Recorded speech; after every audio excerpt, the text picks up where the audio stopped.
You're listening to Ace Comicals. I'm Greg, joined by my co-host Leon. Let's do this!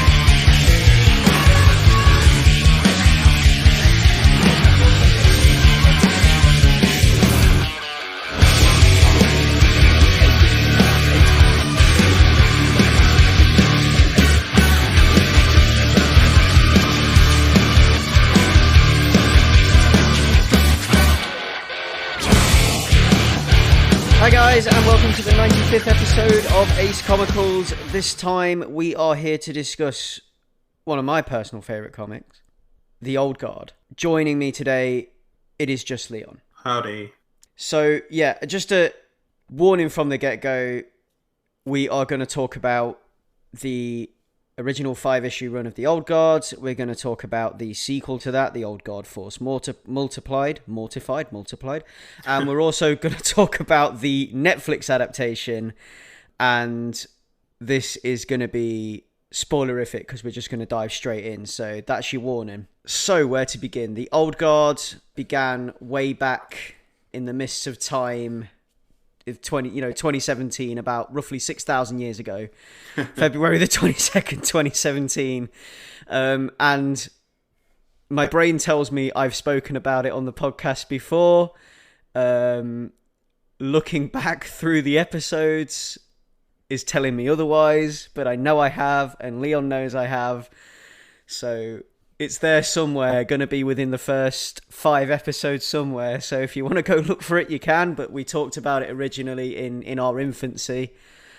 And throughout the evolution of Ace Comicals, as we've gone on, I've brought it up at various intervals saying it's really good. So now I'm getting to do the deep dive, which I've always wanted to do. So the first 5-issue run, which is simply titled The Old Guard, first hit stands February 22nd, 2017 with Old Guard number 1, and it was just excellent from the get-go. People in various places say it's high concept. This high concept action story of these immortal, ever-living warriors seemingly can't die. They're functionally immortal, so they can die, but what happens is they come back. The movie makes it look like an accelerated healing factor, so something akin to Deadpool, but at some point there's like a... If Deadpool had a breaker switch, I guess is the best way to put it. You know, like when the electricity goes off in your house, and then you have to go and flip the switches to turn it. Yeah, if when Deadpool died, he blew a fuse instead of just staying, like conscious through the whole thing. They kind of like, they blow a fuse and then you hit the breaker and they come back on again. And this is something that, like, they're functionally immortal because but the thing is, there is an end to this. They just don't know when it's going to be. So it's like one day, interesting wrinkle on there, which I quite like. Yeah, one day you're going to die and it's going to be the last time you die. So go figure. But yeah, so we start with introduction, but basically the first 5 issues is kind of an introduction to the team and their life as mercenaries in the modern world, trying to stay off the grid to hide their secret of immortality. And we are introduced to the character of Andy, or Andromache the Scythian, who is this 6,000-year-old warrior. She's literally been kicking it since the dawn of time. And she is... I think it's the years have taken their toll on her, and she's just kind of like trying to find a reason to continue to exist, isn't she?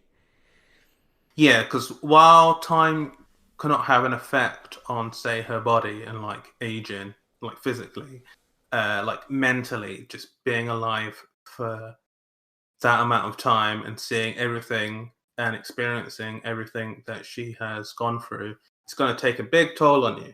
Big toll. Yeah, I mean, like, she has literally, she's learned languages that people don't even speak anymore. She has, like, hacked and slashed her way through entire populations of people. She continues to live because she seemingly cannot be killed, and her time hasn't come yet, is the easiest way to explain it. But it's what makes her the most interesting character is the fact that she is constantly searching for a reason to continue to exist. And for a while she gets it, and then it sort of gets taken away again. She gets shown the other side of things, but that comes later on. And yeah, so you've got these first 5 issues where we're introduced to the team. You've got Andy, you've got Joe or Yusuf, and Nicolo, or Nicky, which is like his modern moniker. Those two met in the Crusades. So Joe was an Islamic warrior, and Nicky was a crusader. He was a Christian warrior monk crusader type. And they met, killed each other many times, and then fell in love.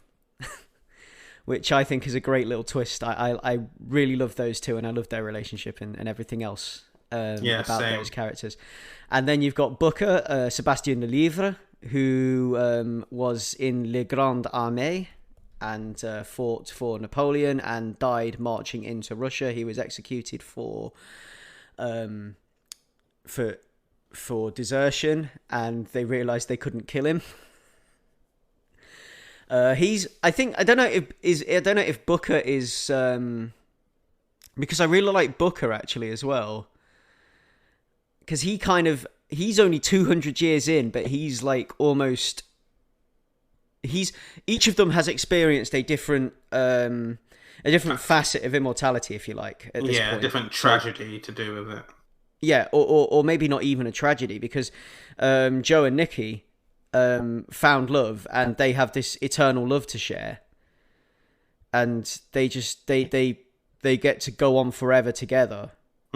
Like, and for them eternity is bliss because they have each other. Andy has no one. She's been around for 6,000 years, and things have just come and gone, and she's been around for so long that she has learned not to get attached to anything or anyone, and she's just completely from a different time, and things just pass her by so quickly and so often that it's almost like difficult for her to get a foothold. But it's like it's loneliness, but it's a different kind of loneliness. She's searching for a reason. She wants to know why her and no one else. Booker has outlived his entire family. He outlived his children, and he had to watch them all die one by one and then curse him for being immortal. So he's experienced like another side of it where it's the sort of tragedy of people being jealous of you, of knowing that you're immortal, and your own family cursing you for the fact that thinking you're selfish. Yeah, thinking you're selfish. Your gift. Yeah, exactly, because you cannot share this gift with them. And then, so these guys are contracted to do a job by a ex-CIA agent, and they go ahead and do this. Little do they know it's a double cross. Along the way, they come across another immortal, a new one, who's basically she has died for the first time, and this is Nile Freeman, an American Marine who is fighting in Afghanistan. She dies, she comes back. I think Andy kind of saves her actually, because they're probably going to send her off for tests, aren't they? I mean, American military being American military, they're going to look at her like an asset and send her off for all kinds of tests and try to find out what makes her tick anyway. Most likely. They don't really dwell on it too much in the book, but it seems so. Yeah, because she doesn't.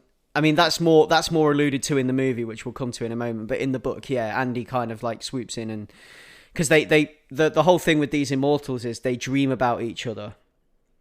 So when a new one appears, the others will experience dreams until they find them, and then when they find them, the dreams stop. So that's kind of like how they link up and become this kind of like band of warriors, which is another interesting concept actually. That their meeting is almost preordained, or you know, it's some like destiny, higher power moving the pieces around the board, maybe, yeah, but. the other side of that is as well that without knowing it, they're shaping history. Because by being around so long and by participating in so many wars and by almost taking influencing jobs. the world unknowingly and taking these jobs, taking the jobs that they think are right and doing what they think is right and using their gifts to do what they believe is right, they have influenced the path of history. Which isn't really revealed until the end of the second batch. Yeah, it's not, that's not really revealed to the end of the second comic, but the movie kind of like is a hodgepodge of the first and the second set of comics. So in the movie, that's revealed a lot sooner. Because the movie largely follows the plot of the first 5 books, but then there's bits it picks and chooses from the second lot. So the way the story goes in the first 5 books is that Booker sells them out because he wants a way out. He wants to find a way to end it all, so he sells them out to Copley. Copley. Well, Copley is the CIA guy who he sells them out to Copley, and Copley is in cahoots with this kind of like farmer guy, isn't he? Yeah, farmer CEO. Tech douche. Yeah, he's some super rich Martin Shkreli type. Yeah. It's funny actually. Like we'll talk about this later, but he's designed differently in like the books and the film adaptation, but both seem to nail a different facet of douchebag farmer exec guy. Yeah, of the same farmer, bro. Yeah, it's like you've got in the movie, he's like really weedy and slimy, and like really entitled, and just like a horrible human being for different reasons. And in the comic, he's this like peak physical condition, like bit egotistical, egotistical type, you know. Yeah, so they're sold out to this farmer company that want to try and discover the secret to immortality, basically, because they come across it.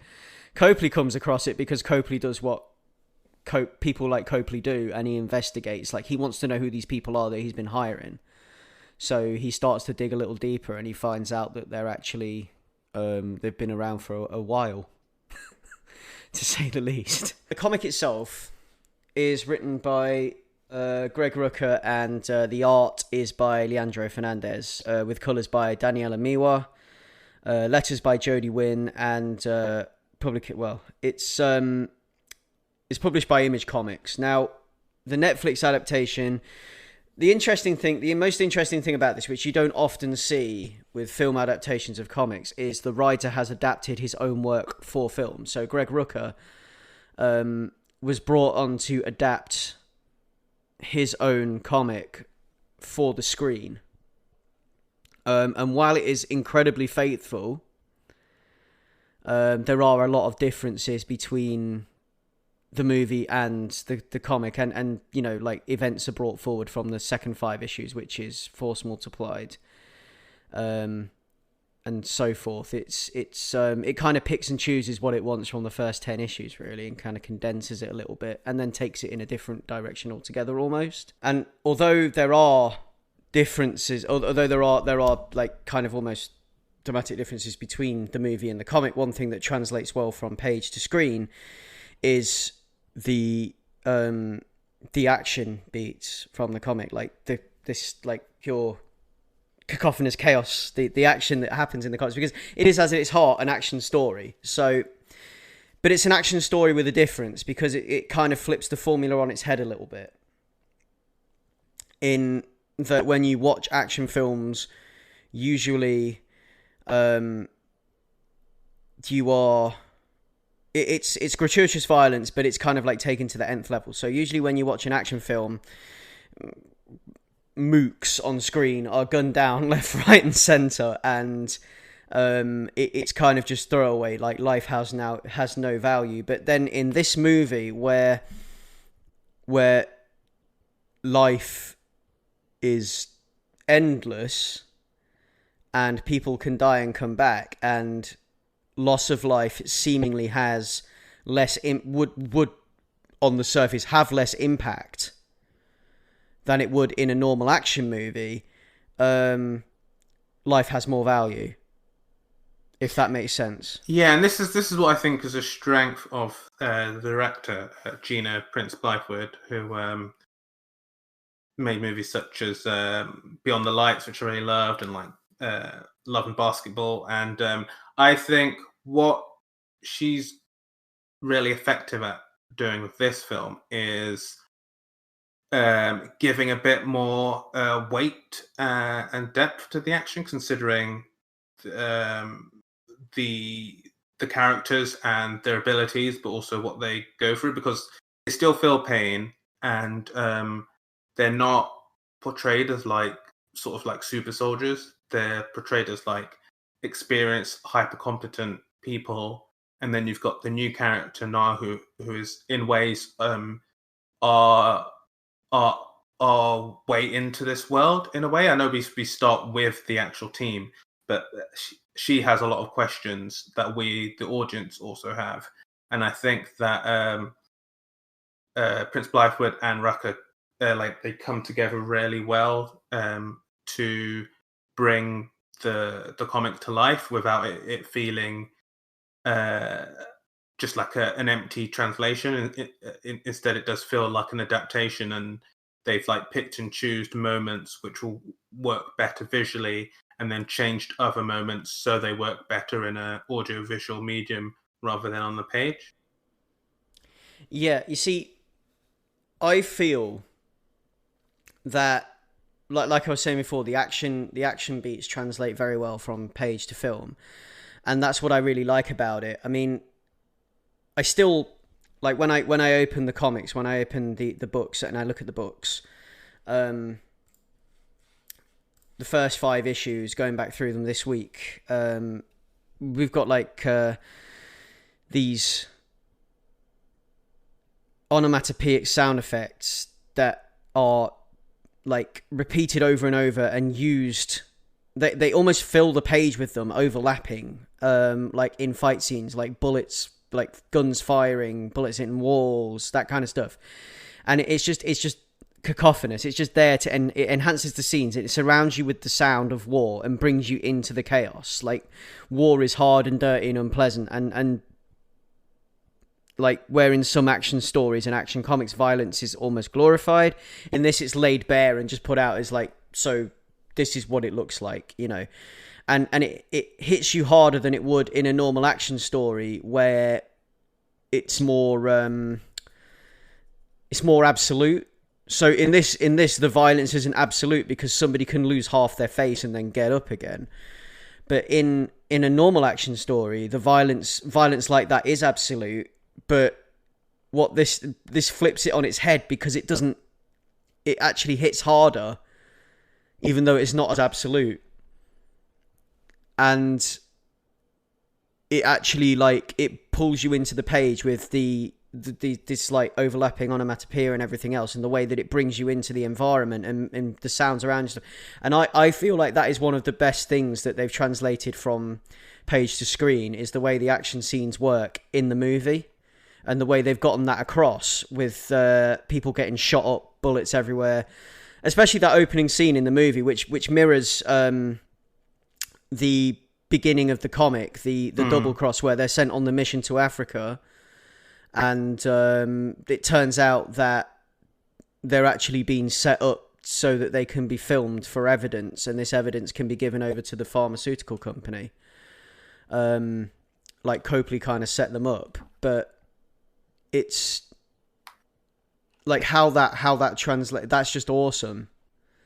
Like, and then we're given this like lingering shot in the film of Andy's face, and then like she's just dead on the floor, but then you just notice, like, the first thing you see is the pupil. Yeah. The pupil kind of contracts, and then she gets up, and it's just like, I love that. And I love how, because that is one of the things that I think translates very well from the comic, and it's probably something that they've used the comic as a storyboard to do, for those action scenes, because it's like, for me, it's the comic page coming to life. And this is the things that the comics do very well. So it does the action scenes very well, and it makes the violence gratuitous and visceral, but also it's not glorified. And through that, I think that's how it gets it's kind of like it's heart across to you. It gets the kind of whole concept of these immortal warriors and the way that they march on through life, and kind of this kind of explains their functional immortality as well in a really cool way. It explains how that works. Now, between the film and the comic, so I'm talking about the first 5 issues and the bits that the film picks and chooses from Force Multiplied. So the way the story goes with the comics is that we go through the first arc, and we come to the end of the first arc where, because Joe and Nikki are captured by the pharmaceutical company, and we come to the end of the first arc where Nile and Andy come busting in all guns blazing to free Joe and Nikki, and then Booker is sort of like he comes back over to their side, and so does Copley, decides to help them, realizing that they've all been kind of played in a way, and they kind of make everything right. And Booker is then exiled from the group, because how do you punish somebody who can't die? Like, you can't kill him for his betrayal or anything like that. Like, how would they? His punishment is to be exiled for 100 years, which I think is really cool. So he gets 100 years of being alone, 100 years of loneliness. Like, that's it. 100 years on your own, and then come back to this very spot in 100 years, and we'll find you, kind of thing. And then after that, so where the first arc ends and the second arc begins is where a character called Noriko turns up. So she is kind of explained in the first arc of the comics. It's explained that she was one of the first other immortals that Andy found, and that she was lost in an accident at sea in a storm, and she went overboard and she was lost in the water, and they couldn't find her. But it transpires that she has been drowning repeatedly for hundreds of years, maybe even thousands of years. No, hundreds of years, definitely hundreds of years. Yeah, it was the 1500s. Yeah, 1500s. Yeah, hundreds of years she's been drowning repeatedly, over and over, and Andy presumed she was dead, but she actually wasn't dead. She was alive, and she managed to survive it, and she came back, and she is now the opposite to what the old guard are doing, and she's kind of like the antithesis of them. She's the opposite of them, and she's influencing the world in a negative way, because she's running all the organized crime and everything else. She's into people smuggling, drugs, anything and everything. Like, she's running like this international kind of I want to say racket, but it's more than that. It's like a global organization, isn't yeah, it? like a global crime organization kind of It thing. kind of reminded me of the League of Shadows, and particularly how the Nolan films deal with the League of Shadows, where it's like they are like behind it all, and like when the hubris of civilization gets too far, they go in and do the massive reset by either burning down the place or causing the economy to crash and blah blah. And it's their whole thing where like they're like benevolently keeping the order in their mind. They're not looking at it as like, oh yeah, we're gonna burn this city down as an evil act. They're like, we got to keep humanity in check. And it kind of feels like that's her outlook to a degree, because I think that after centuries of dying again and again, which for likely in between 30 and 60 seconds, that's just going to... So like if Andy is sort of jaded by the world because she's just seen every part of like human emotion, human action and all that, the good and the bad, and endless wars and blah blah blah. Then with Noriko, she's just felt pain and she's felt abandoned and lonely, and that's just going to breed a sort of nihilistic and sort of anti-human outlook. Yeah, her whole thing is that humanity must be punished. So she thinks that she has been put on Earth to punish humanity. And she talks about humans as if she isn't human, which strictly they're not. But, well, I mean, are they, aren't they? Medically they are. Medically they are, yeah. But, yeah, so she talks about humans as if there's something else, as if she's beyond that, beyond human or whatever. And it's almost, it reminds me of, it has shades of Magneto. Yeah, from the X-Men books, yeah, like the kind of aloofness of Magneto, thinking that this is where superior and everything else. Yeah, this is where I think that. So obviously we'll get to this later on, but obviously there's things I prefer from the books, and there's things that I think that Rucker adapted better in the movie, made more eloquent.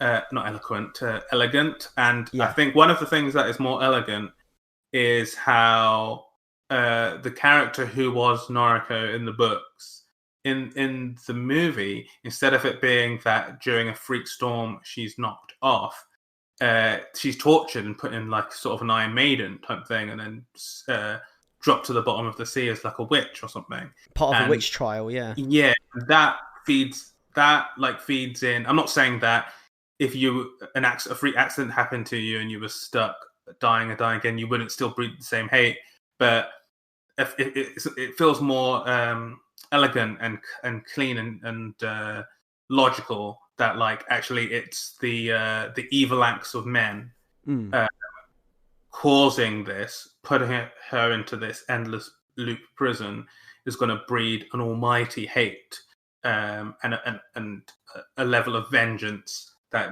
one can't even consider or even imagine. And I do like how there's more agency in the evil acts of men, rather than just being like a random act of nature and then her blaming everybody. Yeah. Also, in the movies, Noriko is Veronica and Go, who is Quinn, and she. The reason they changed her is because the actress is Vietnamese, and they didn't want to do what they didn't. Basically, they thought it would be. They cast a Vietnamese actress to play a Japanese character, and they didn't. It would have been highly insensitive to go ahead with that, wouldn't it? Because that would be doing the whole thing of lumping all of East Asia into one kind of ball that Hollywood does do. And I think they wanted to kind of like skip away from that. So what they did was they gave her a Vietnamese name. Yeah, and I think there is a nuance to that, because there's multiple conversations and multiple moves forward in terms of representation and inclusion that will have elements that overlap. But I think in changing the character and sort of in matching the actress they've cast, they've actually given the character and story more weight, because it's weighted into something more tangible and more real, if you know what I mean. Yeah.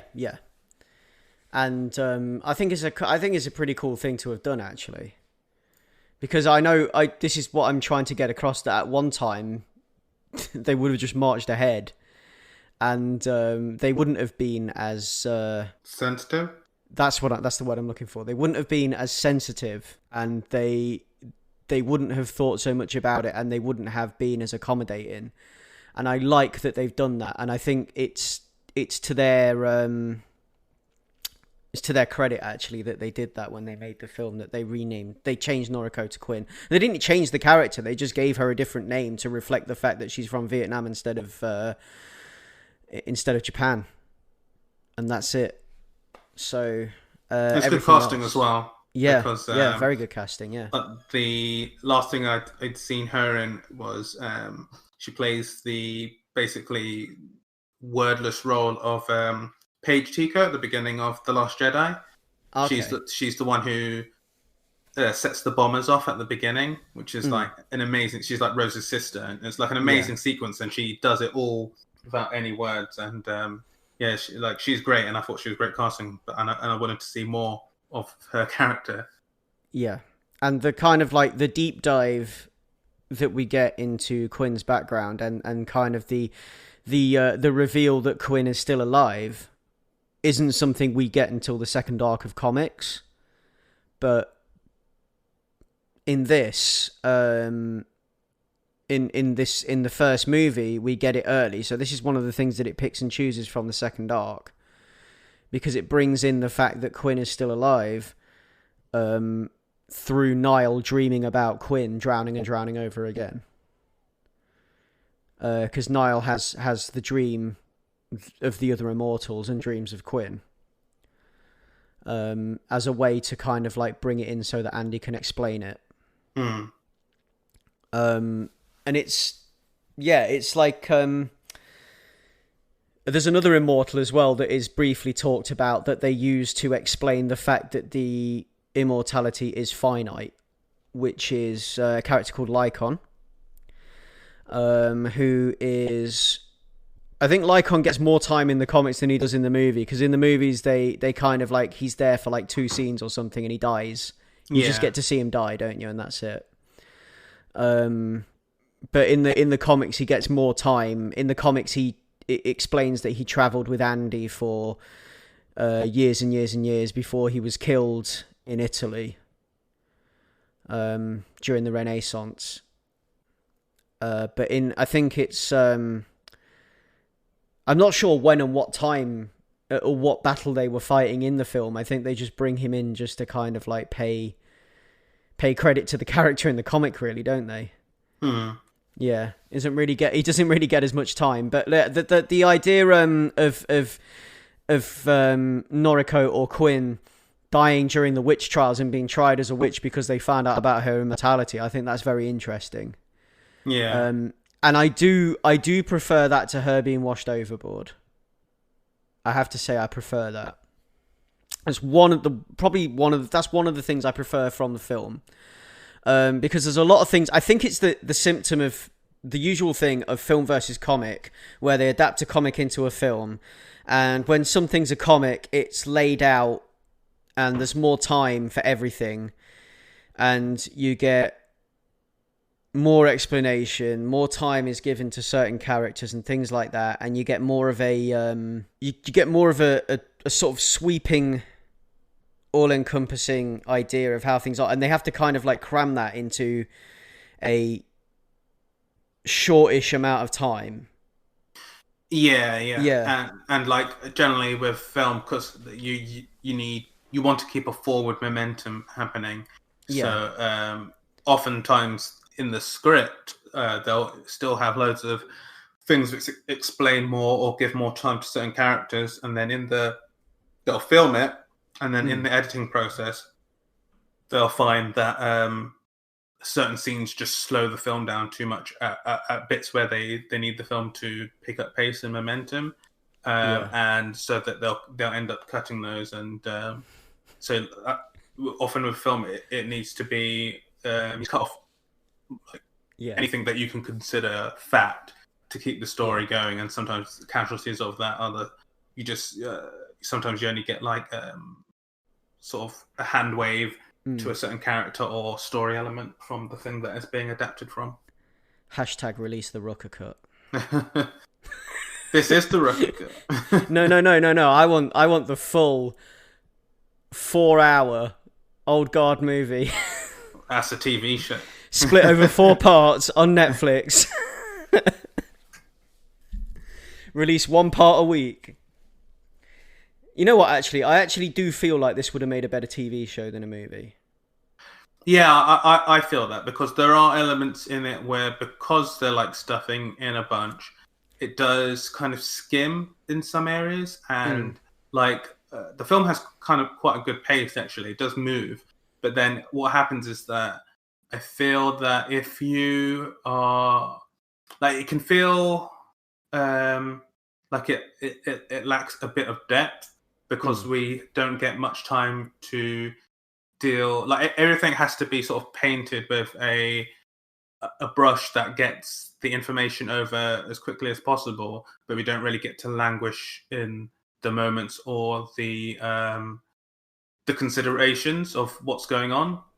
So like, we don't. I mean, there's a lot of good stuff through the direction and the writing that does manage to convey certain elements quite cleanly. But there's other things where you just got to take it and roll with it, because there's not enough time for there to spend sort of building up or engaging with this particular concept or character.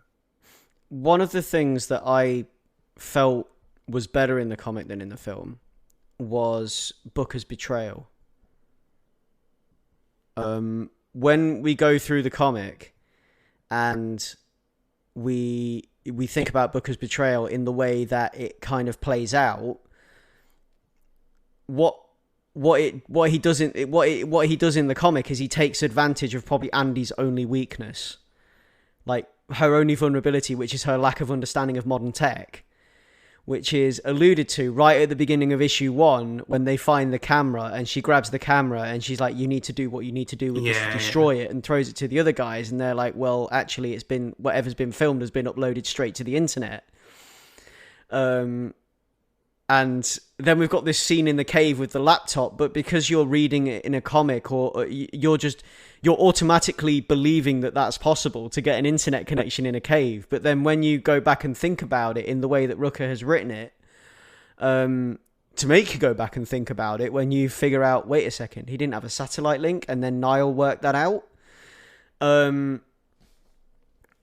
It just makes more sense than it does in the film.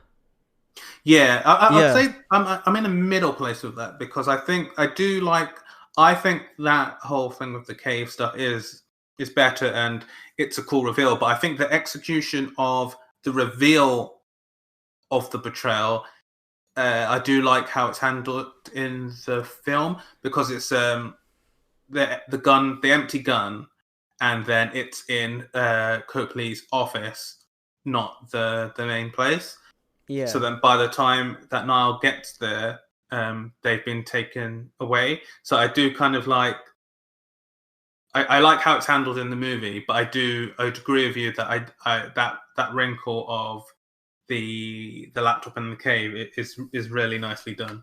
Yeah. I like, the one thing I like about the way it's done in the movie is the fact that it puts Nile front and center. And Nile gets to be the hero and save everyone, which is really cool. Because it does. The movie kind of functions in a way. It's like a torch passing thing with Nile, and I think that is definite input from Rucker doing changes, but also the director, Prince-Bythewood. Like, I feel like it does have a thing, because like the whole title, like the old guard, and all that, it does feel like a sort of a handover, especially with Andy becoming mortal in the movie as well, and like the way she's like showing her the ropes, and it's like, what, I'm going to come in here and save everybody, because like, what other option have I got? Now, you've just mentioned the fork in the road there, Andy becoming mortal, which is where the paths diverge between the comic and the movie, because in the comic, in the second arc, Andy is still immortal, but Andy is learning. Basically, Andy is broken by Noriko. So in the comics, through the second arc is basically Noriko's return, and Noriko bringing Andy over to her way of thinking through drowning torture, which is probably the worst thing that could happen to somebody who's immortal like that, who could drown and continuously come back to life. So Noriko kind of brings Andy over to her way of thinking to treat people as vermin, and just kind of takes away the last little piece of hope that Andy had. The last thing. Like, not to like derail your point fully, but I did like that whole element because it adds a bit of growth to Andy as well. Because Andy's sort of like the boomer immortal, where she doesn't understand tech and blah blah blah. But I do like that when she's locked in the boot, or for our American friends, the trunk of the car. She's aware of updates that have happened that will help her escape. Where Quinn Noriko in the book is not aware of this, and I did like that element because it's like there is, for all this talk and feel of like her being sort of left behind by, or her sort of leaving behind time, she is still up to date on things in a way that makes sense.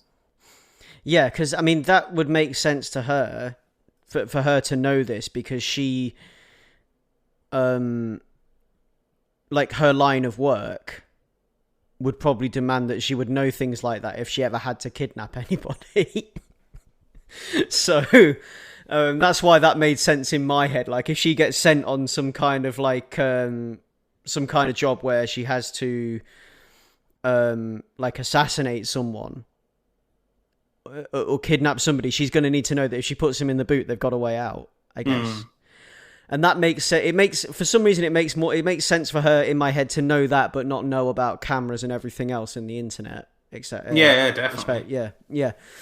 And I like so they make Andy mortal in the film, and by the end of the film Andy is on her last life, if you like. If you imagine the way this works is like cats, and she's used 8 of them up. Like she's on the last one now. Yeah. Like she's on the last one before she has to put another quid in the machine, kind of thing. So it's like, and she's stopped healing and everything else, which is the other way they show it, because the way they like I was explaining at the beginning, at the top of this episode, the way they do the immortality thing in the movie is kind of like a healing factor on steroids. Because it's, if you like a mutant healing factor for anyone that reads Deadpool comics or Wolverine books, and that healing factor has kind of like given up the ghost now, because there's the whole scene where she has to go and buy band-aids, and somebody has to remind her. That's another reminder for her that people are good, isn't it? Because she gets help from the girl at the counter in the pharmacy. Yeah. Which is a nice little scene. I do like that scene, actually, as a reminder that there is kindness and goodness in people, and kindness filters on. She helps Andy might help somebody else the next day. Pay it forward, kind of thing. I do like to believe that the pay it forward thing exists. I do. Yeah, and there's kind of a thread going through the movie of like women helping women. Yeah. Like with Nile, is she Marine? She is. Yeah, her being a Marine, and like she's sent with her team, who are all female, I believe, and they go and talk to the women in the Afghani town, and they're trying to help them because there is I don't know what, I guess I would say, terrorist who is hiding behind them and keeping them hostage. And I did like how it's all sort of it's not like, calling the backup and it's like the dudes roll in, but it's like women helping other women, and like, because that's the option. And it's like there is like a thread of that sort of subtly throughout the movie, which I quite like. Even down to Nile being the one to help rescue them in the end. Yeah, on that note, do you think like me that the chemistry between Nile and Andy is better in the book than it is in the movie? I think it's different because in the book they have this thing where you've got like millennial Nile, and then you've got like sort of six boomer, millennial Andy. Yeah, six millennia boomer Andy, and they have a kind of like cool rapport where it's like they call each other names, like the whole squad does, but like they call each other names, and they sort of like they're gelling really well and really quickly, because it's like it's a wild situation and they just have to to get into it, and which makes the end of the second set like super harsh, because it's like it's like slicing that friendship in half. But there's stuff in the movie that I do like. I think that the fight on the plane is a good sort of character, but obviously they still don't know each other properly at that point. But I think like elements like that do sort of build them up in wordless ways. Yeah. I like the whole kind of like buddy action movie thing they've got going on in the comics. Yeah. Like, the kind of like the Lethal Weapon type exchanges, and the like both them driving sports cars. yeah, I love that. Like that was more for me than Andy getting I prefer that to the torch passing. Because I like that Andy and Nile are on equal footing in the comics, rather than Nile being sort of like it feels like in the movie, like Nile is way green and Andy is passing the torch to Nile, and I prefer it the other way, where they're on equal footing. I do, when they're doing some missions together. Yeah, exactly. Yeah, like, you know, and they can count on each other, and Andy is, you know, just as has just as much belief in Nile as Nile has in Andy's ability and such, and it's kind of like this kind of like this friendship where they're on equal footing. I really do like that. And yeah, I think that's something that I think what you were saying before about them having nicknames for each other and stuff. Greg Rucka likes to describe Andy as the world's crankiest grandma. Is something that he said before, which I quite like that, and it's true. She is, but she's not a grandma. She's just a grandma in mind, but not in body. Which is like, usually we're treated to characters that are the opposite, where they're old of body, young of mind. But yeah, it's really cool. I was going to say, like, one of the best things about this whole thing, actually, in the comic, when you're talking about like women helping women and things like that, is it's such a positive,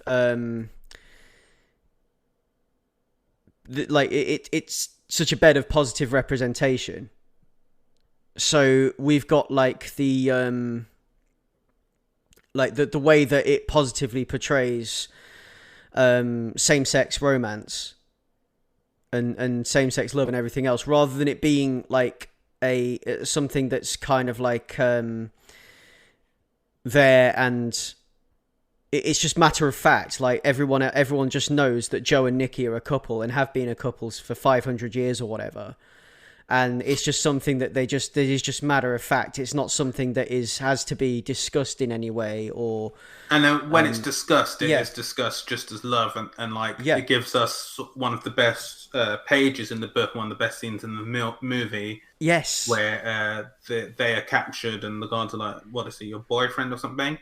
And the declaration of love that we hear is just so passionate, real, honest, and it's just heart on sleeve, everything. And it's such a beautiful moment, not just because how it wrong fits and deflects any type of shame that the security guards or the henchmen were trying to put on it, but also because it's such a open and honest declaration of love that we generally don't see that anyway, even in like straight relationships, like in an action movie, for someone just to declare their love in that way is usually a bit more perfunctory. But like just to get something so warm and caring, but also in the case that it is, where it's not just a not just a relationship of two gay men, but also people who were enemies in the Crusades. Like it has such a such a rich core to it that it's a big snotty punk rock fuck you to everything. That's the way I read that scene. Like it's it's like liberating to see it. For it must be, it's like a liberating thing, and it's cool, and it's like I said, it's a big snotty punk rock fuck you to like years of religious fundamentalism and everything else. It's just because it's so in the face of like, I'm like, when you conceive these characters, it's like, okay, so we've got a what is essentially a Christian fundamentalist. Yeah. And what is essentially an Islamic fundamentalist in a loving relationship. And it's just completely in the face of all of that. And it's fantastic for that. And I think it's such positive representation. I love the way it's done in the comic. Like these pages from the Old Guard number 3, which is where it is. Sort of like towards the end of the issue, the opening with "You are an infant and your mocking is thus infantile." Like, I love that. Yeah. Like, and then he just goes through and he declares his love, and they have like the whole thing and the kiss. And like in the movie, the way the guards look at each other when that happens. Yeah. It's great. I love that. But it really hits home how kind of wild, like the fact that is such a sort of progressive thing to see. It really hits home at like a lot of things that this movie does, which should be commonplace, which aren't. So like a big action motion picture with like a gay couple in it. It's like you just never get that ever, and the closest you ever get to it, it will probably be a lesbian couple, because that's a bit more tolerable in Middle America and to sell overseas. And then you've got like quite a diverse cast. Yeah. You've got I think this is the first big budget action movie directed by a black woman. Which, when you think about that, this movie came out 2020. It is wild thinking about it. Like, it just should, like, the fact that there's so many like novel things in here. It does sort of blow your mind. Like, wow, it's like if you just wouldn't. I mean, you do consider it when you're someone who's part of the groups, but it's one of those things where you just think like, for all the steps forward that happen in other areas, there's other areas where, like Hollywood or whatever, is just so safe and risk averse onto things which should just be normal parts of reality. Yeah. And you're always like blown away when you get a first or something that's a novel version of it. It's weird. And it's not something that, like, these things aren't things that should be novel. These things should be commonplace by now. We're living in 2020, you know, and it's sad that they are novel, I guess, in ways, isn't it? Yeah, but then it's also, I mean, it's good that we actually are getting these things, and hopefully it normalizes them a bit more. And this is all from the mind of Greg Rucka, and it's to Greg Rucka's credit that this comic exists, and obviously Leandro Fernandez as well for his beautiful art, and that this comic exists, and that from that they could make this film. That the comic obviously had enough of an impact to get its own motion picture, and to bring that into a more consumer friendly format, because I hate having to say this about comics, but like, they shouldn't be as niche as they are, because comics is something that comics are they're a way of consuming media in their own right, and they shouldn't be something that are treated as secondary to films or books. They should be something where people, I believe this anyway, that they should be something where people can pick up a comic and experience the story in a comic and not feel like they need to experience that story any other way. I think as well because in their current form, the sequential art in its current form, not like its predecessor art forms that go back centuries, but in its current form, it's about a similar age as film as well. But I think like one of the main differences is film is such like a passive medium.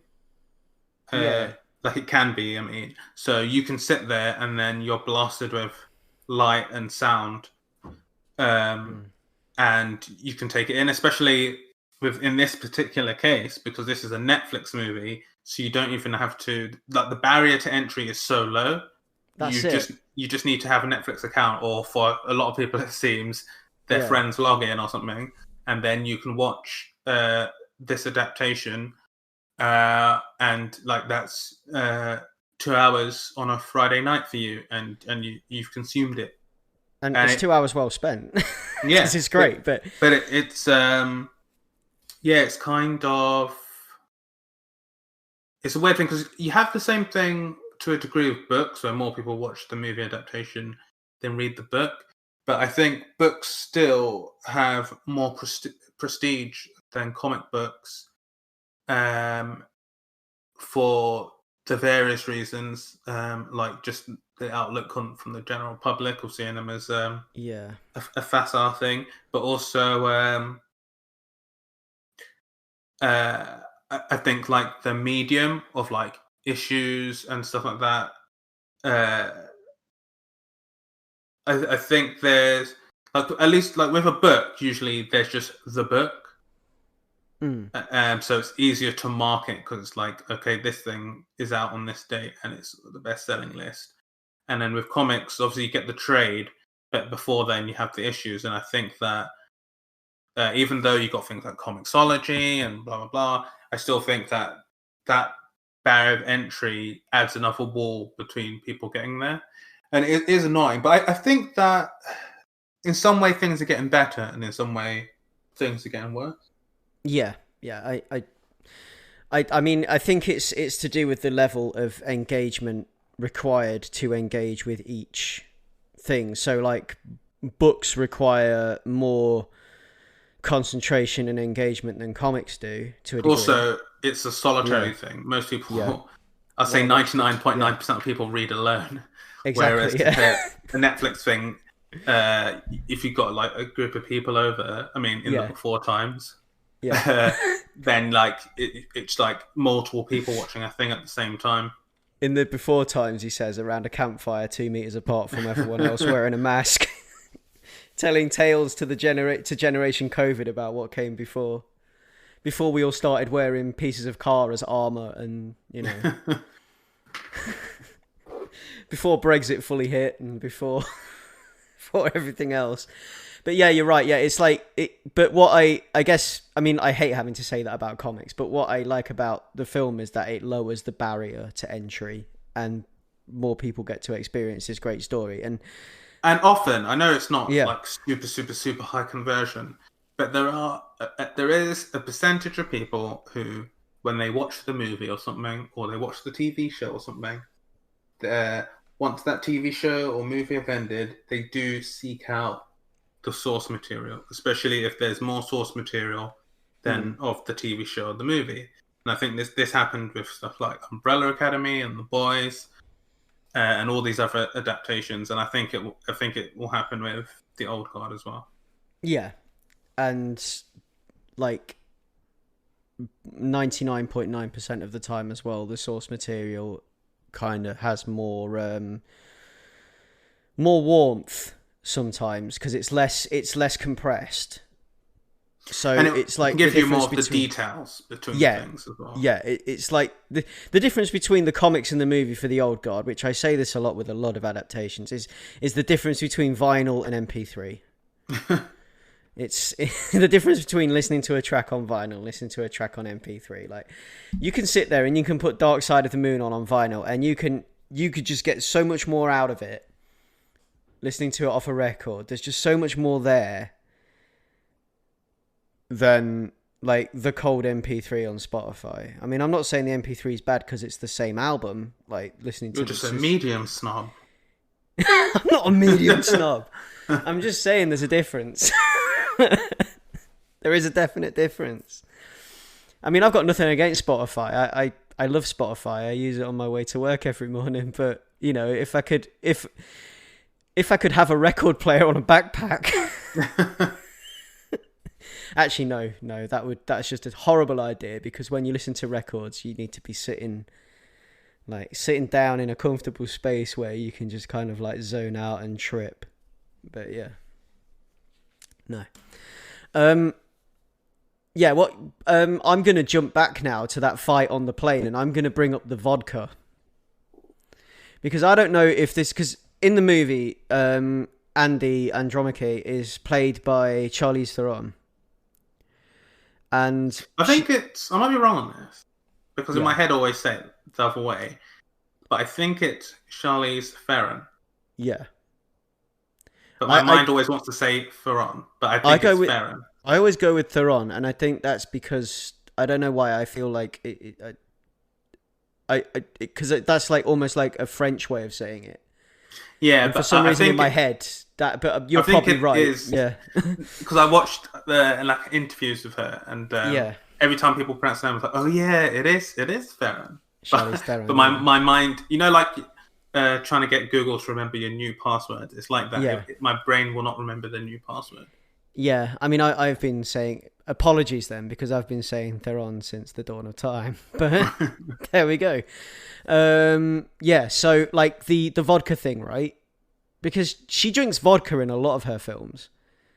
Is this something that's her, or is this like, because she has the vodka in Prometheus as well?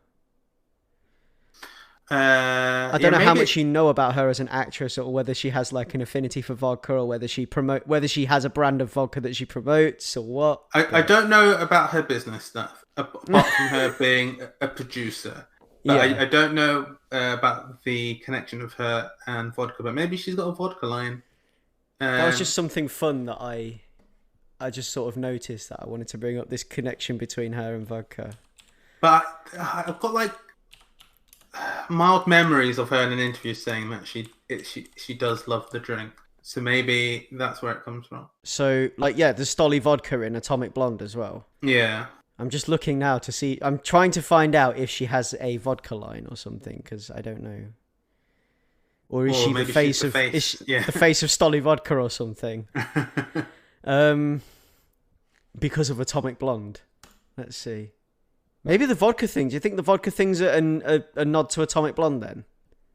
When she does it in The Old Guard? I don't know. Maybe there's a cut scene from Mad Max Fury Road where she's also drinking vodka. She's got vodka on one of those drips instead of blood. If you go back to Devil's Advocate, she sips some vodka as well. Yeah. Maybe vodka's just her drink of choice. I don't know, but yes. Yeah, in Monster, she's chugging vodka. But is she actually chugging vodka? Because I've never seen Monster. No.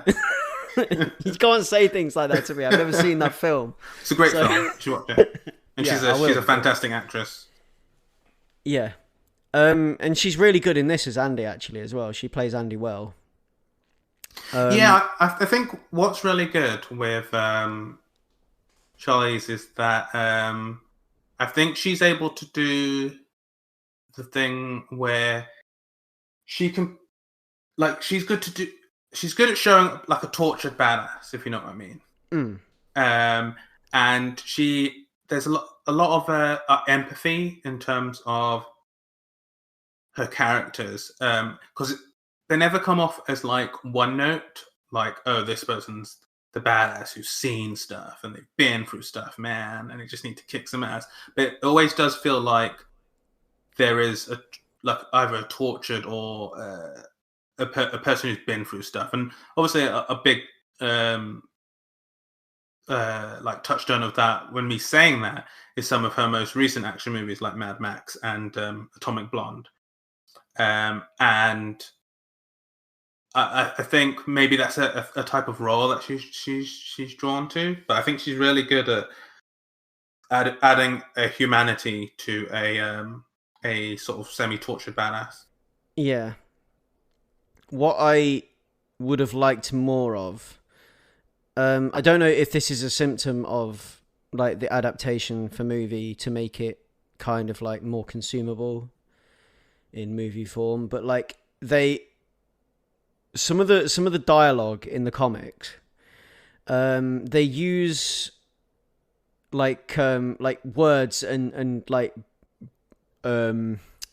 exclamations, like archaic exclamations from Middle Ages and stuff, which I think is a really good touch. And it just kind of gives the characters a little bit more dimension and shows you that they've been around for that long and whatever. Yeah, because this is a nitpicky criticism I have of the movie.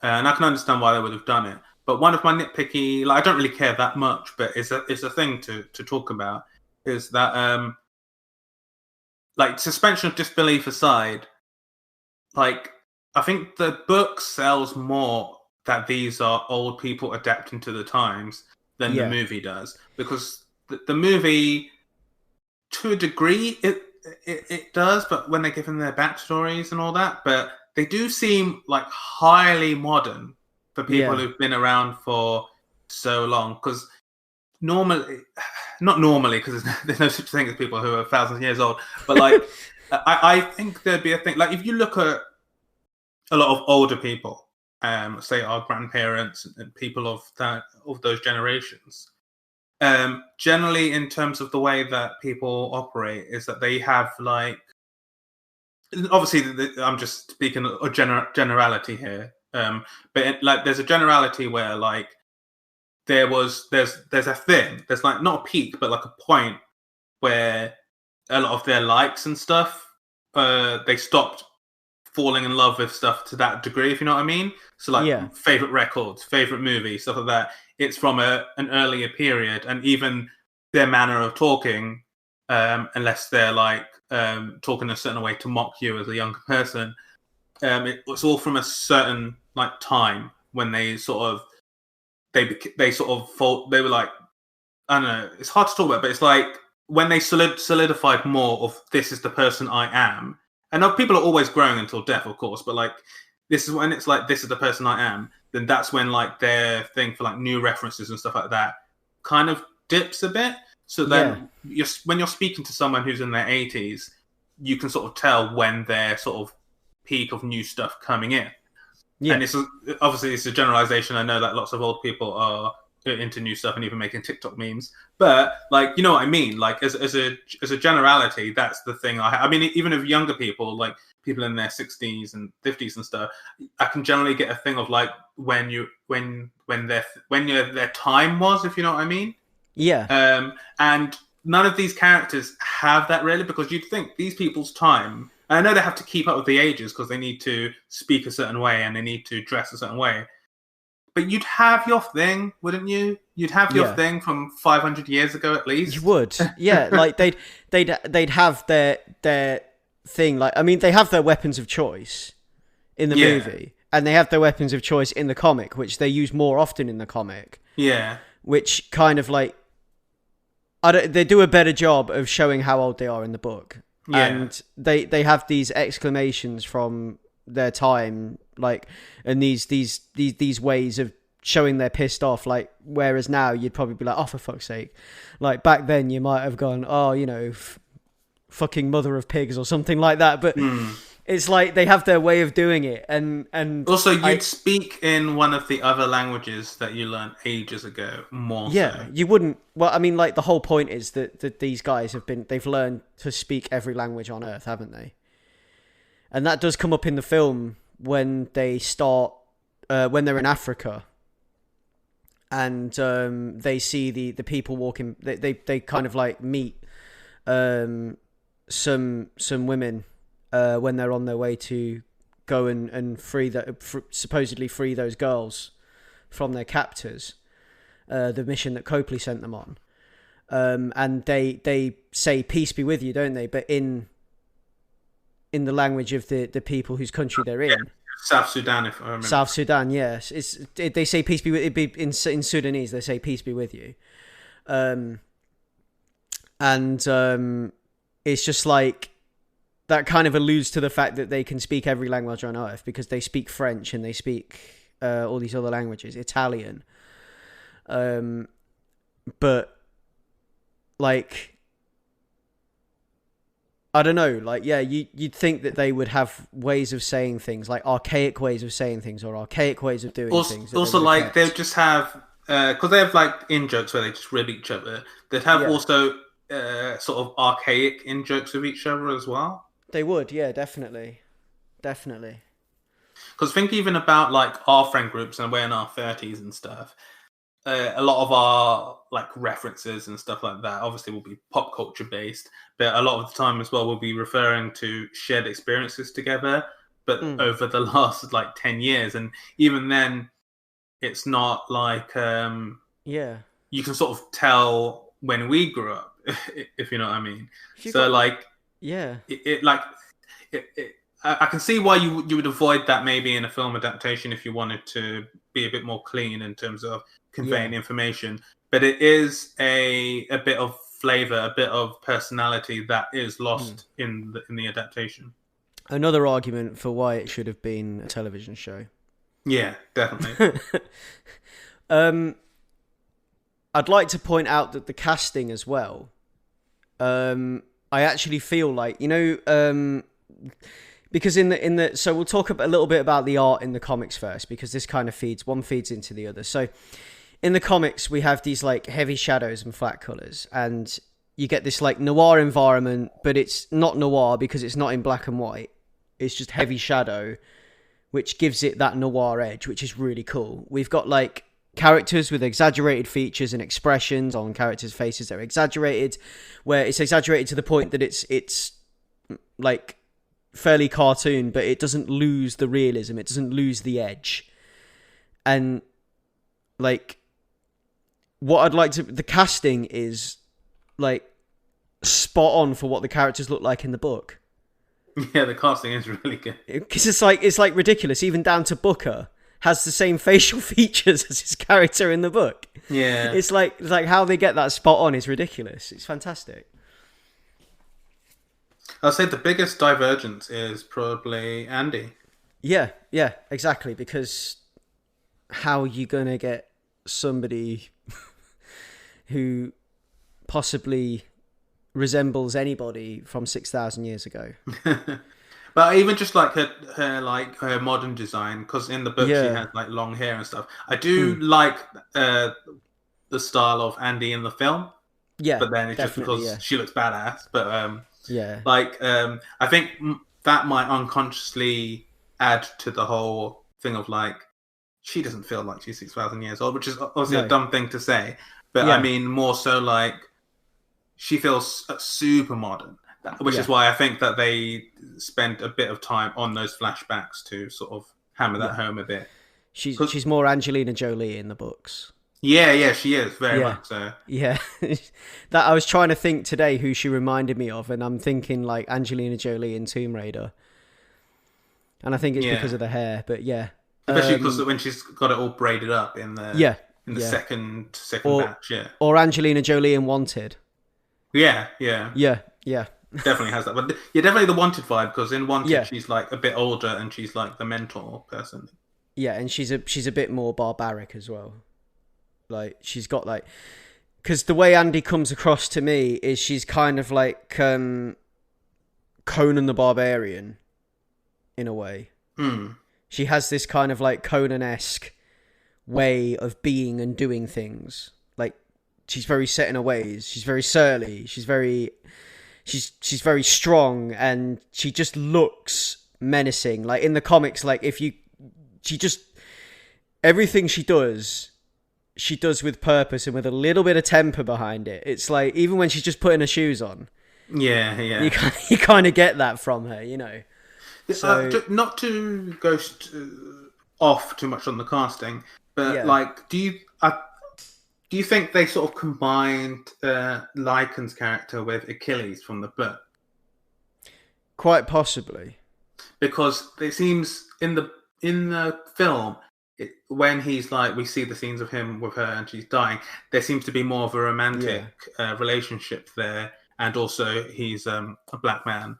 which Achilles was in the book, and it does feel sort of like a nod to that, which I thought kind of, yeah. which I thought like if you got no time, it's kind of an efficient thing to do.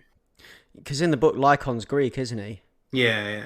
Yeah, he's like a Greek warrior. But yeah, I guess they kind of combine the two into one instead of making them. Yeah, that makes sense.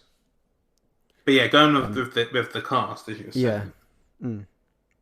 Yeah. I think I really like Kiki Lane as Nile. Because Kiki Lane, I'd seen her in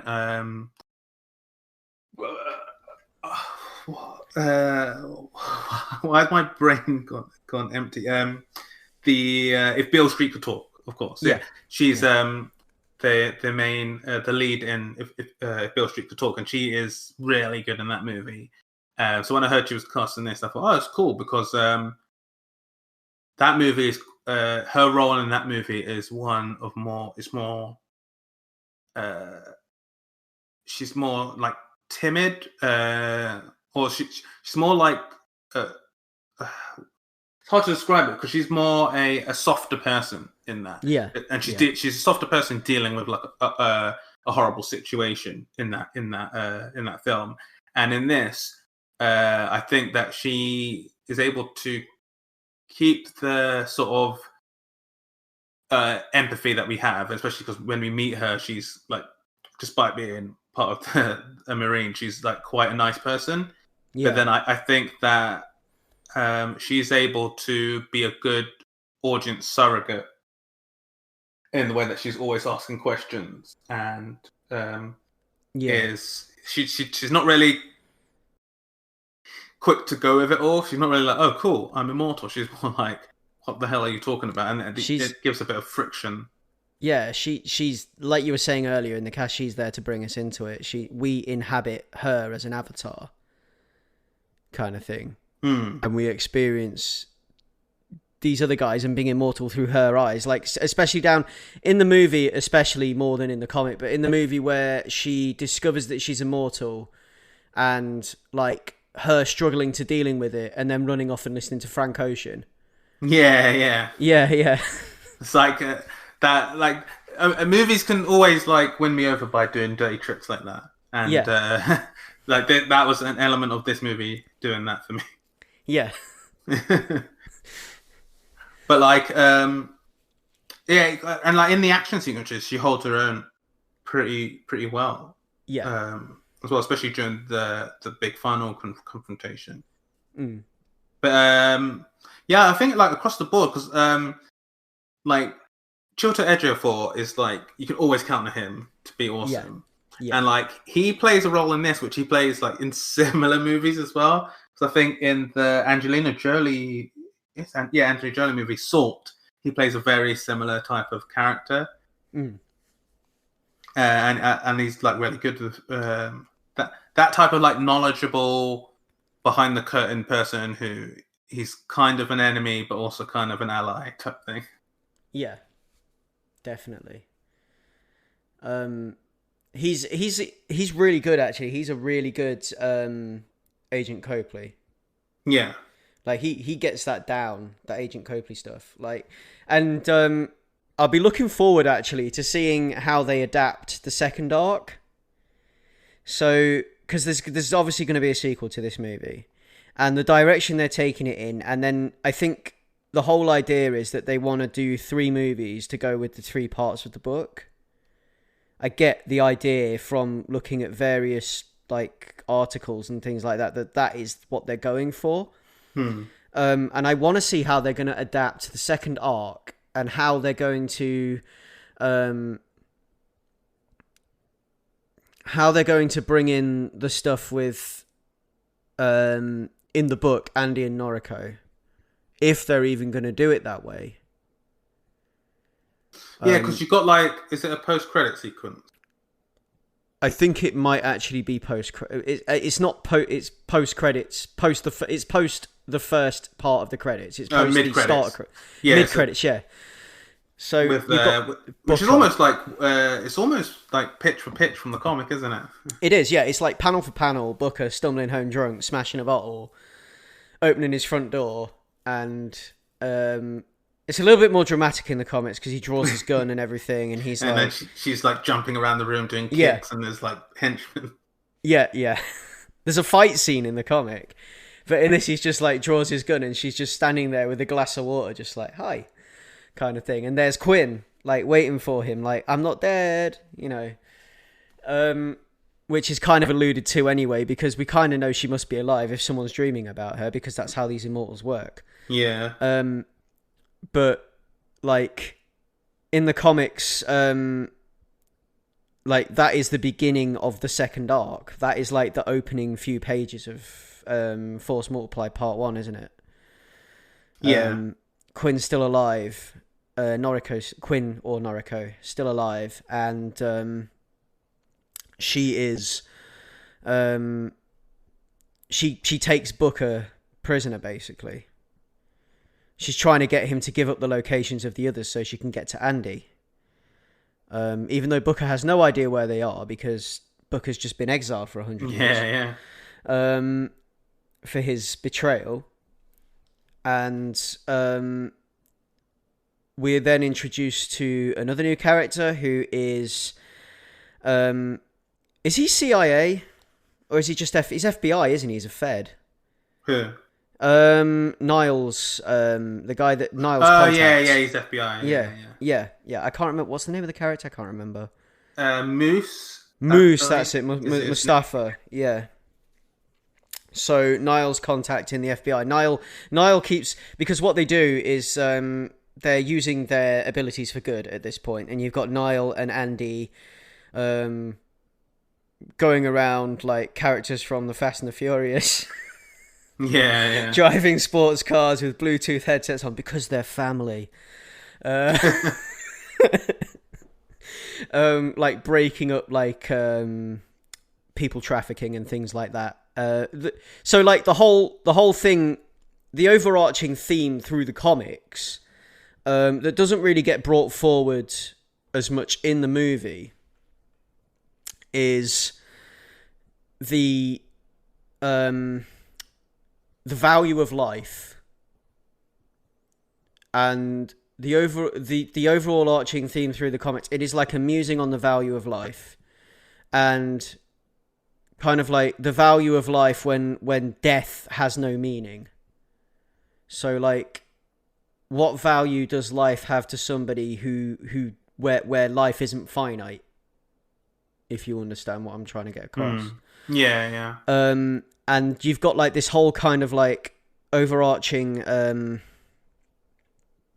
like theme through the whole thing, and it brings up the question of like, is one person's life being worth more than another person's life, and in with that, like the question, you know, like slavery and all that kind of stuff as well, which is touched on more in the second arc of comics, because it transpires that Andy used to be into some pretty shady stuff back in the day. I'm talking way back in the day, like probably like 3,000 years back in the day, whatever, maybe longer than that. But she was a slaver at one point in her life.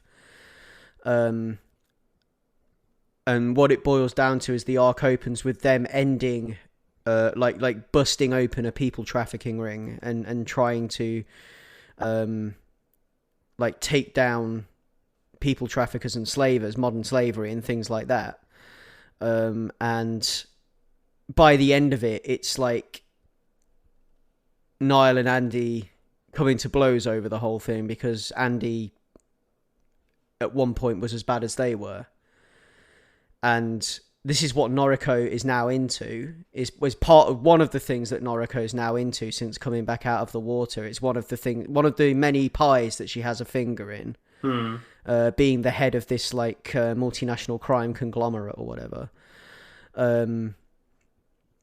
And it's the reason Noriko ends up getting involved is because what they're doing is directly affecting Noriko's business.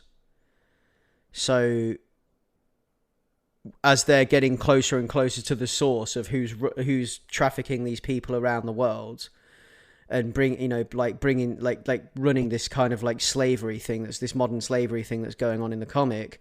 They're getting closer and closer to Noriko anyway, because Noriko's at the top. And it's Andy kind of like Andy's trying to find a reason to carry on after 6,000 years. And the reason she's found eventually to carry on is the fact that she can help people and she can use her gift to make the world a better place, which is what her and Nile are doing, which is what is another thing that's brought into the movie from the second arc. So it's another thing we're treated to earlier in the film than we are in the comic, is the fact that these guys have made the world a better place by choosing to do what they believe is the right thing, which is what they're doing more consciously by the second arc of the comic. And it's in a more explicit way, more than their actions are causing general good, but it's the fact that like Copley is able to trace that someone that they rescued from a particular disaster and a particular war, they went on to become in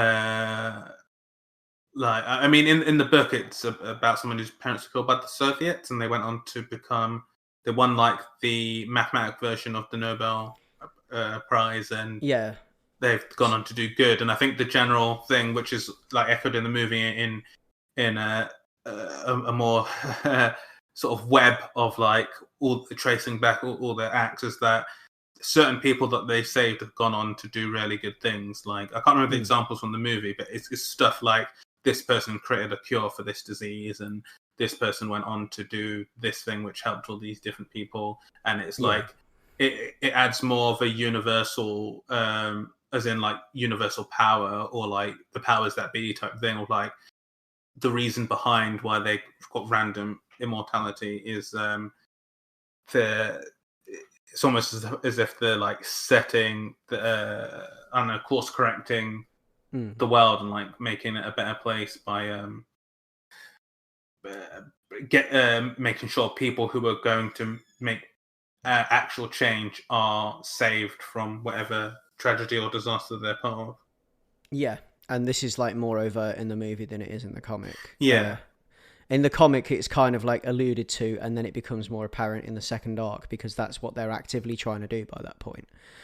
But then, like, Noriko's whole thing is that she's trying to convince Andy that it's all meaningless. And she's trying to bring Andy over to her brand of nihilism. And, which is almost like accelerationism to a degree, isn't it? Where she's like, I want to help these people along in their tragedy. Yeah. And then we're devils sent here, not gods. Yeah. Which comes back to the kind of like League of Shadows, or if you want to take the Marvel angle, the Hand. Yeah, that kind of thing.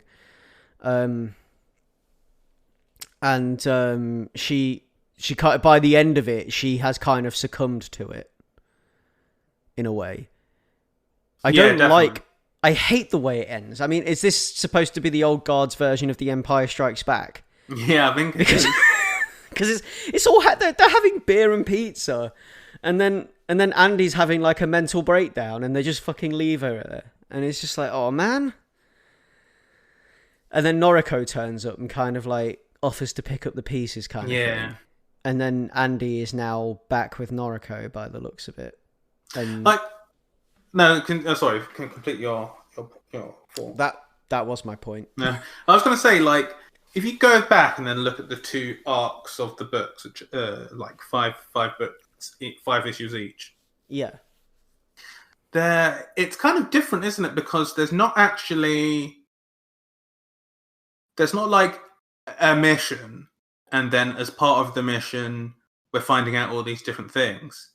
The mission part is actually quite tiny, because the main push of the first arc is that people know that they're immortal now, and it's the farmer guy kidnapping them to try and reverse engineer the process, and then so it's quite a personal thing. It's not like a mission they're doing. And then the second arc is kind of like that stuff is there in like the human trafficking, but really the arc is that Noriko has beef, and they're trying to deal with that. So it's a personal thing, and it's like really there's no sort of like MacGuffin-y or like sort of mission structure.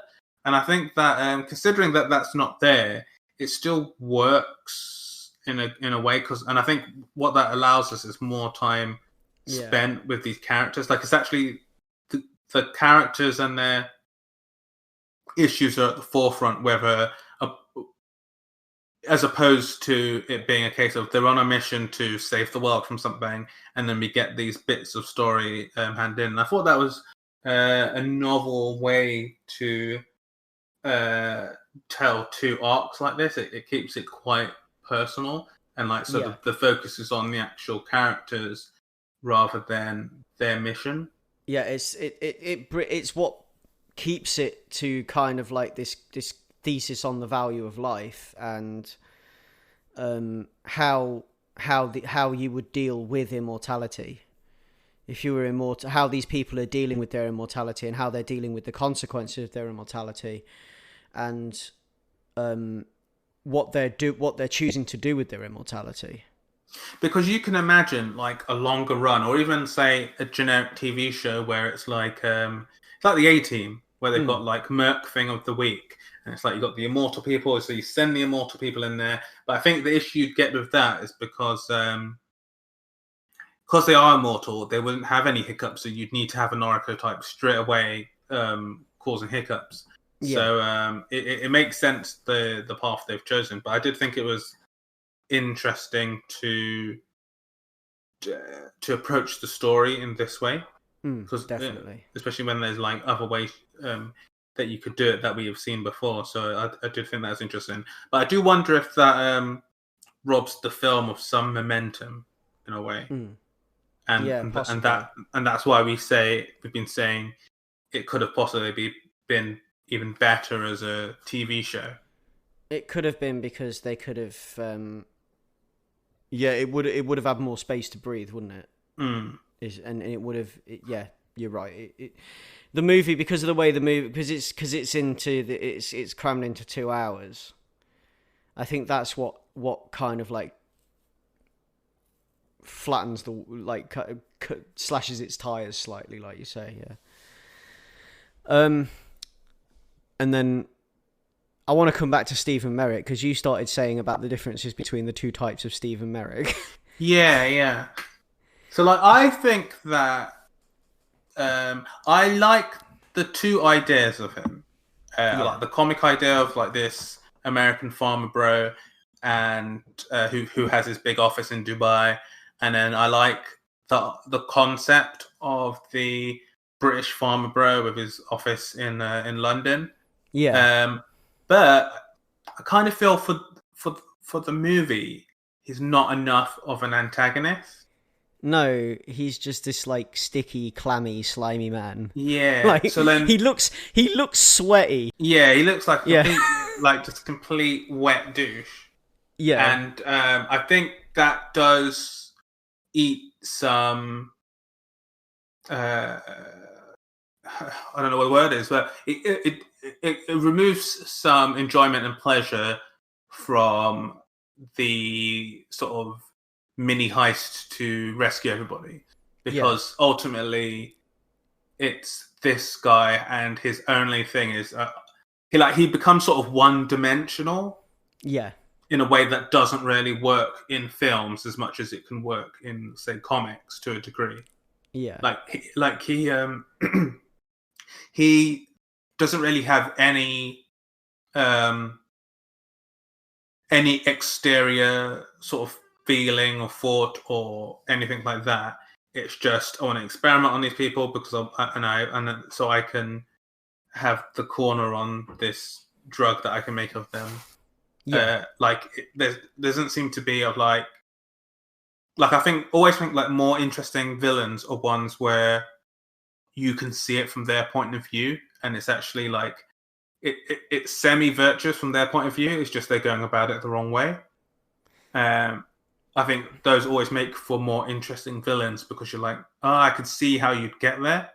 Like, I know why Thanos wants to click half of their existence away. Like, I don't think it's a good reason, but I can see how he got there. Whereas this guy, he doesn't really have any motive other than like sort Money. of boring capitalism, but not even explored in a really insightful way. And I think that he works better.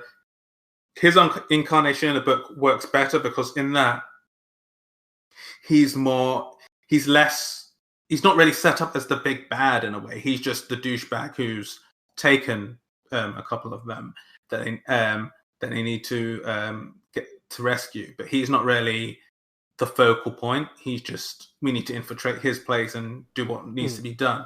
Whereas in the movie, that character in that incarnation is set up as like a big bad. Yeah, I don't think it works as well. Yeah, no, I mean, yeah, because in the comic, he's more egotistical, and you know, it's more about what he can get from it because he wants to be immortal, doesn't he? Yeah. In the comic, you get the impression that he wants the immortality. Yeah. It's like it's for him. Yeah. Yeah, he wants to live forever. He wants to be immortal. He wants to go on being this egotistical frat boy douche. And then in the movie, it's like he's doing this, but it's for capitalism because he just wants to make money.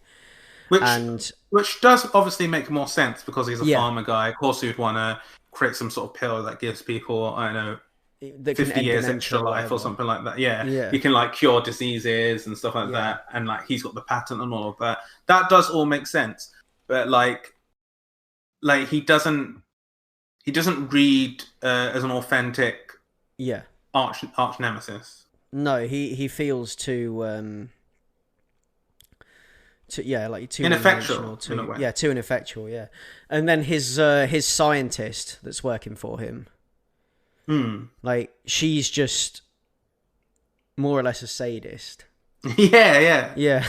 Like, so her character is purely to be like this kind of like sadistic scientist. Like, she's not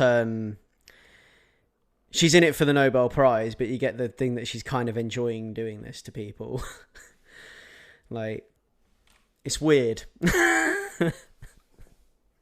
But yeah, I think I like the way they do that in the comic better. I do. I think it comes over much better in the comic. But then again, is that this thing that in the comic it has the space to be less overt? Yeah, probably. Because I reckon if we had a TV show, we would have been with this farmer bro for more time.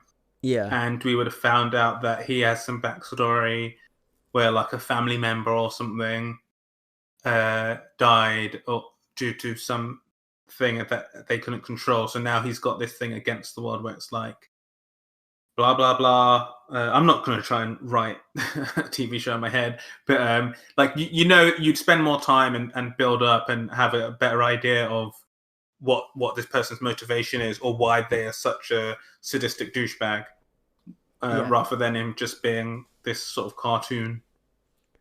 Exactly. And yeah, I think that brings us on to where the comic leaves us, because we were getting to, before we jumped back and started talking about Stephen Merrick, we were coming to the end of the second arc of the comic, which parts of it are included in this movie, parts of it have yet to be adapted, which will probably be in the...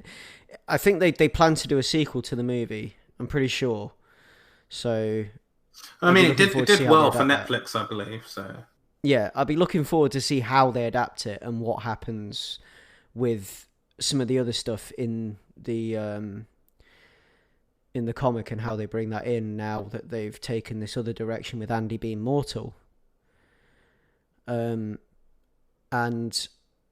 the third arc of the comic, which isn't out yet but has been teased, is the Old Guard Fade Away, which we are treated to a teaser page at the end of Force Multiplied issue 5. And I am really, really looking forward to it. I don't think there's a date for it yet or anything, but it's this teaser page is the old guard will return one last time. And we've just got their weapons just broken and you know, strewn across the ground, blood, the super sun ominous. shining over. Yeah, the old guard fade away. And it looks super ominous and super cool. And it's something that I am like super looking forward to. Like I really, really want to see that. Like I want these comics. I want the next 5. I'm assuming it's probably going to be another 5-issue set. Because that's the kind of format it's taking. Like in all, it will be 15 issues and three trades. But yeah, I want to see what they do with it, and I'm interested to see where they take us with the films and everything. And I'm sure that we'll come back to it and revisit it and do another episode like this, where we talk about the 3rd arc, and by then possibly the next film. I don't know, but we'll see. Depending on how and when this comes along, I guess. Have you got anything else that you'd like to bring up, Leon, about the film or the comic?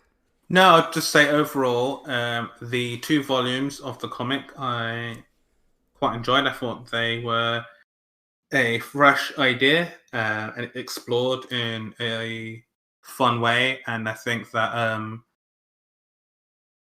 I like how the framing devices are done in a lot of issues, where like the sort of voiceover we get at the start pays off at the end, and I think they had a good flow from issue to issue, and like then speaking about the movie, I think that the movie is quite a faithful adaptation in a good way, and I think that the changes they made for the most part did stop the movie being bogged down in certain ways, and made it a fun action movie.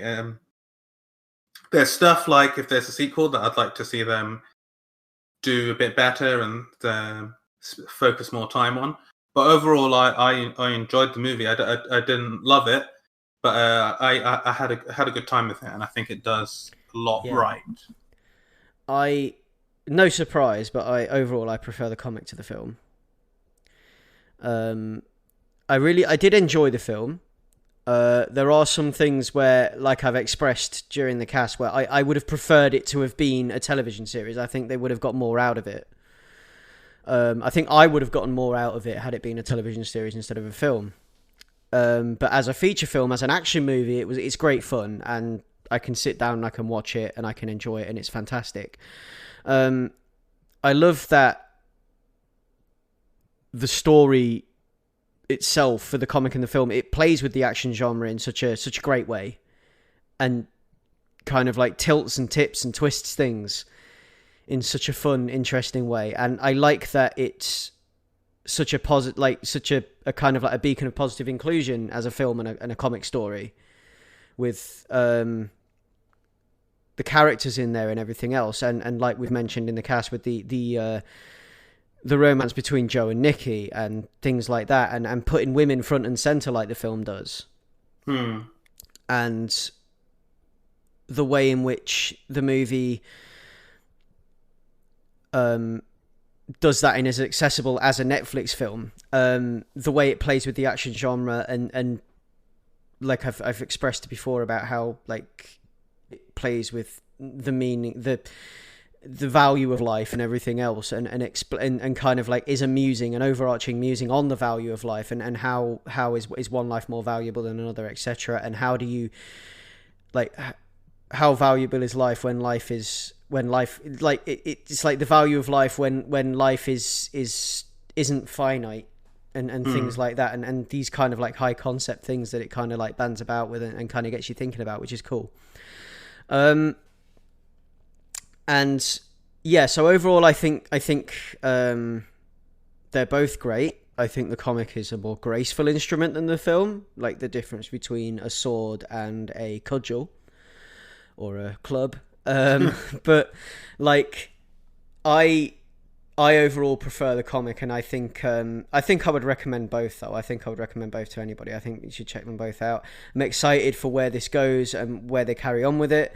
And yeah, if you get the chance, please go and check out the first 2 arcs of the comic because they're absolutely fantastic. And it's a really cool progressive action story, and you should check it out because I for one rate it very highly, and I've talked about it on the cast before. I know I have, even if I can't find where I have.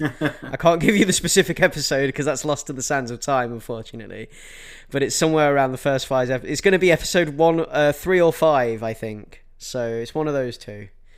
Because that's about when the first comic dropped, and I would have been in the comic shop going, yes, please. So, yeah. More of it, please. I cannot wait for the 3rd arc of these fantastic books. And it's a credit to Greg Rucka. All of this coming from his mind, and then him adapting his own work for film and doing it so faithfully and creating such a faithful adaptation and working so hard to do that is really great. And hats off, like, credits wise, to the rest of the team that worked on the comic, because it is such a beautiful book. Like, I could stare at it for hours, and I've talked about it for hours. So there we go. Yeah, character design's great. The motion, the action is cast really cool. I love the coloring in it.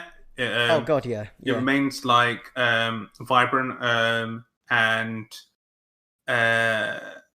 like it has so many tones in it, and matching all the, like, because they like globetrot quite a lot, but it manages to find the beauty in all these different locations.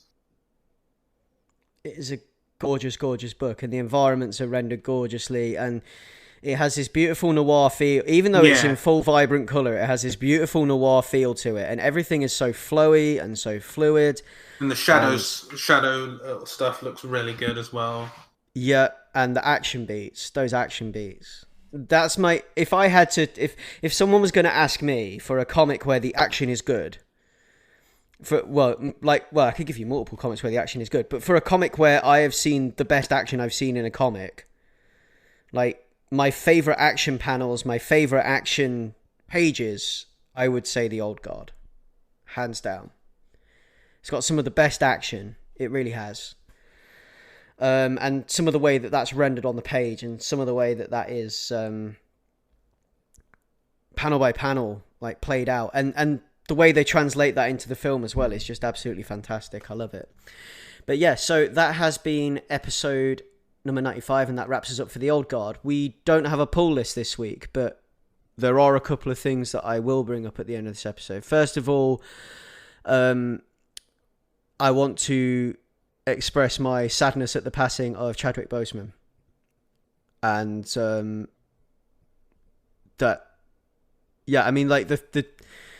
what he brought to the Black Panther character and what he brought to the screen when he brought the Black Panther to life, and like the things he has done for that character, to bring that character into the spotlight, and the things that he's done in general, like in his short time, his time as an actor in cinema, the films he's been in and everything else, like his legacy, the legacy that he leaves behind is just something else. And I just want to say R.I.P. Chadwick Boseman. Yeah, no, I definitely want to echo your sentiments there.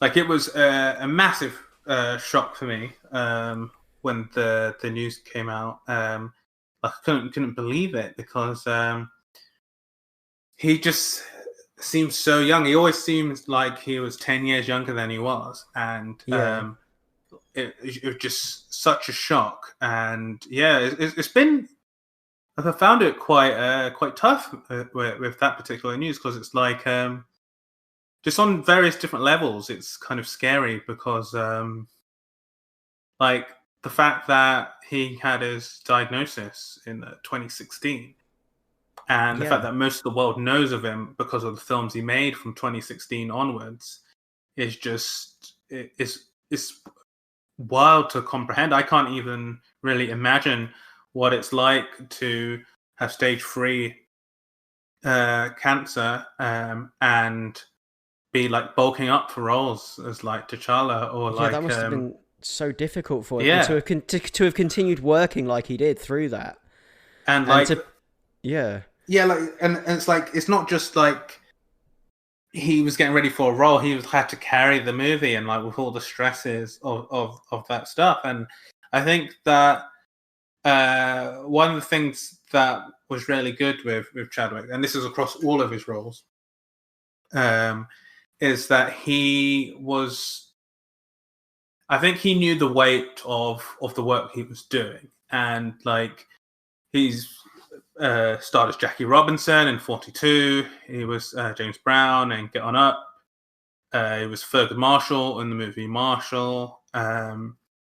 And he was T'Challa, Black Panther. And I think that he knew, like, these are...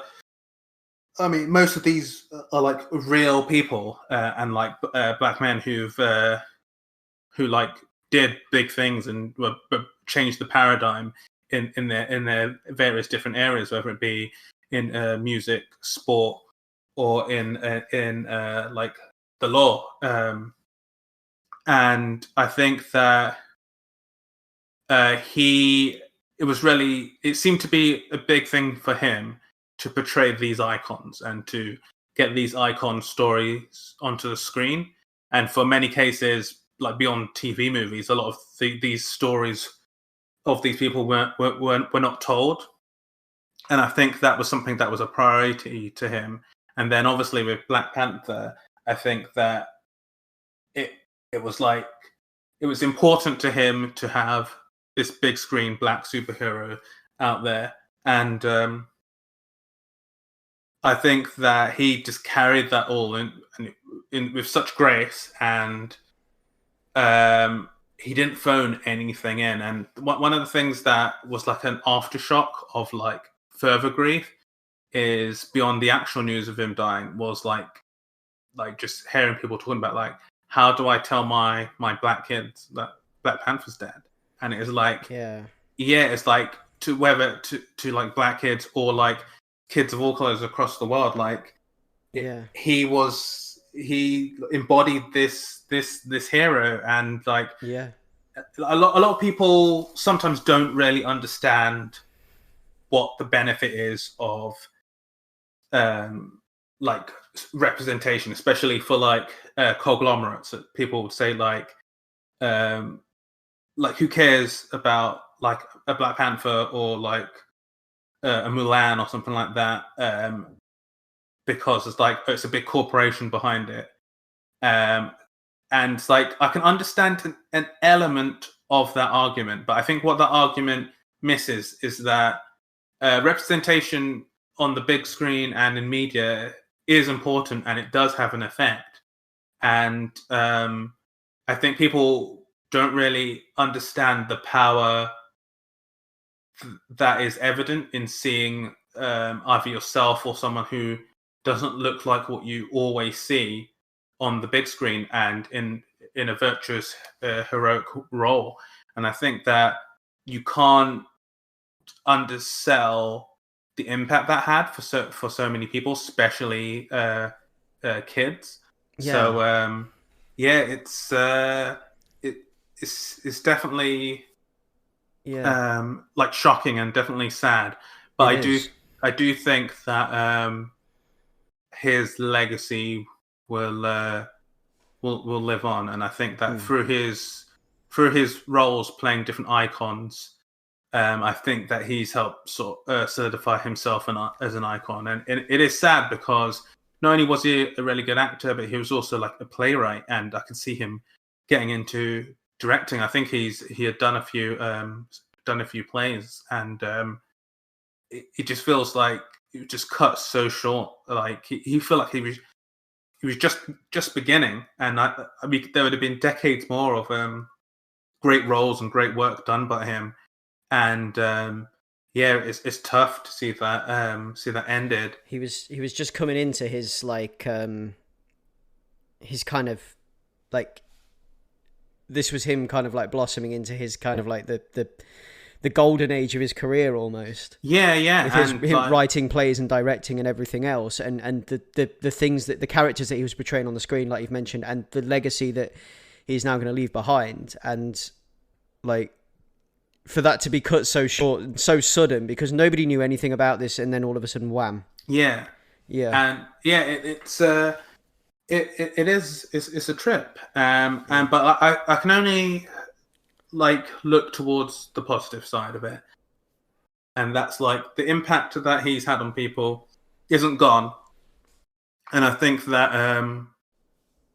I think that he'll be a good example for a lot of people who are sort of coming up and doing their own thing, and I think that his work will speak for itself for forever, really, and I think that he is someone that the impact of what he's done will be felt in future generations that we can't even comprehend yet.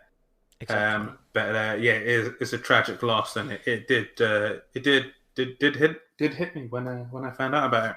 Yeah, definitely. Like it hit me as well, and I've seen some kind of heartbreaking stuff where kids have been kind of like holding funerals with their Avengers toys. And things. Have you seen any of that? Yeah, I have. Yeah.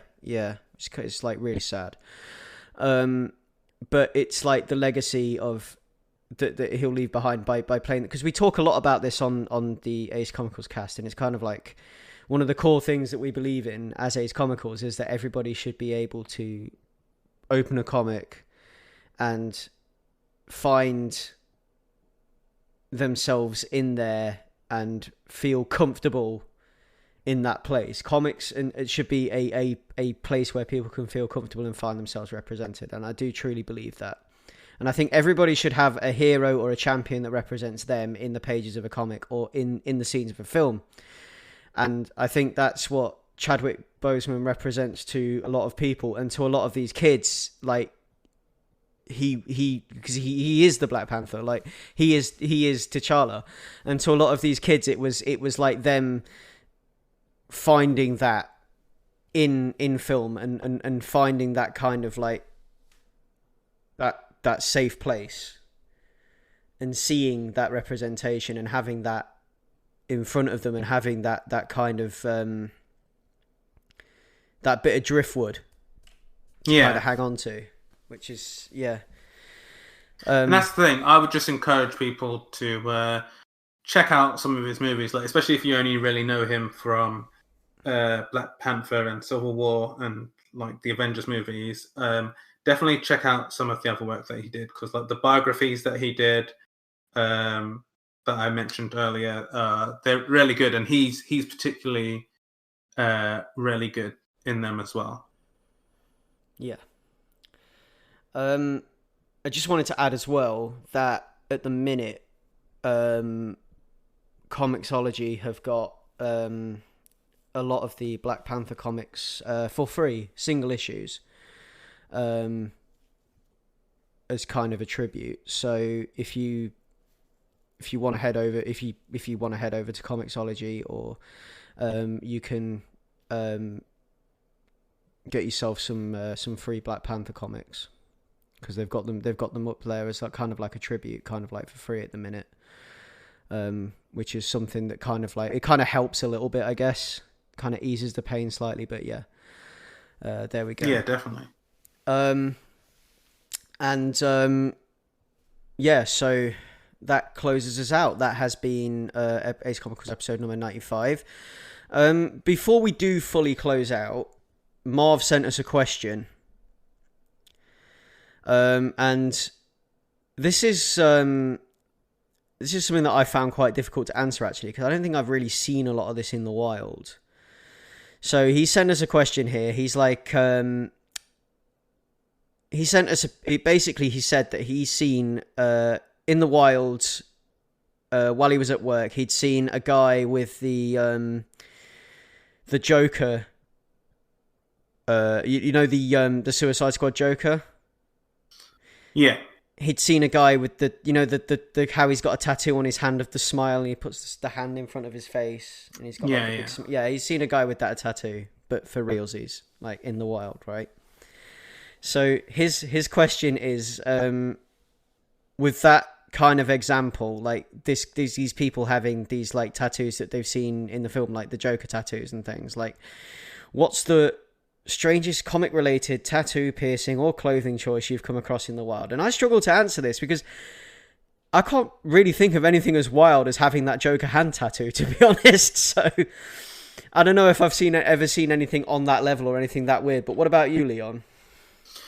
That's the thing. Like, it's a tough one because I haven't seen anything of that. I haven't seen something that I would call specifically weird.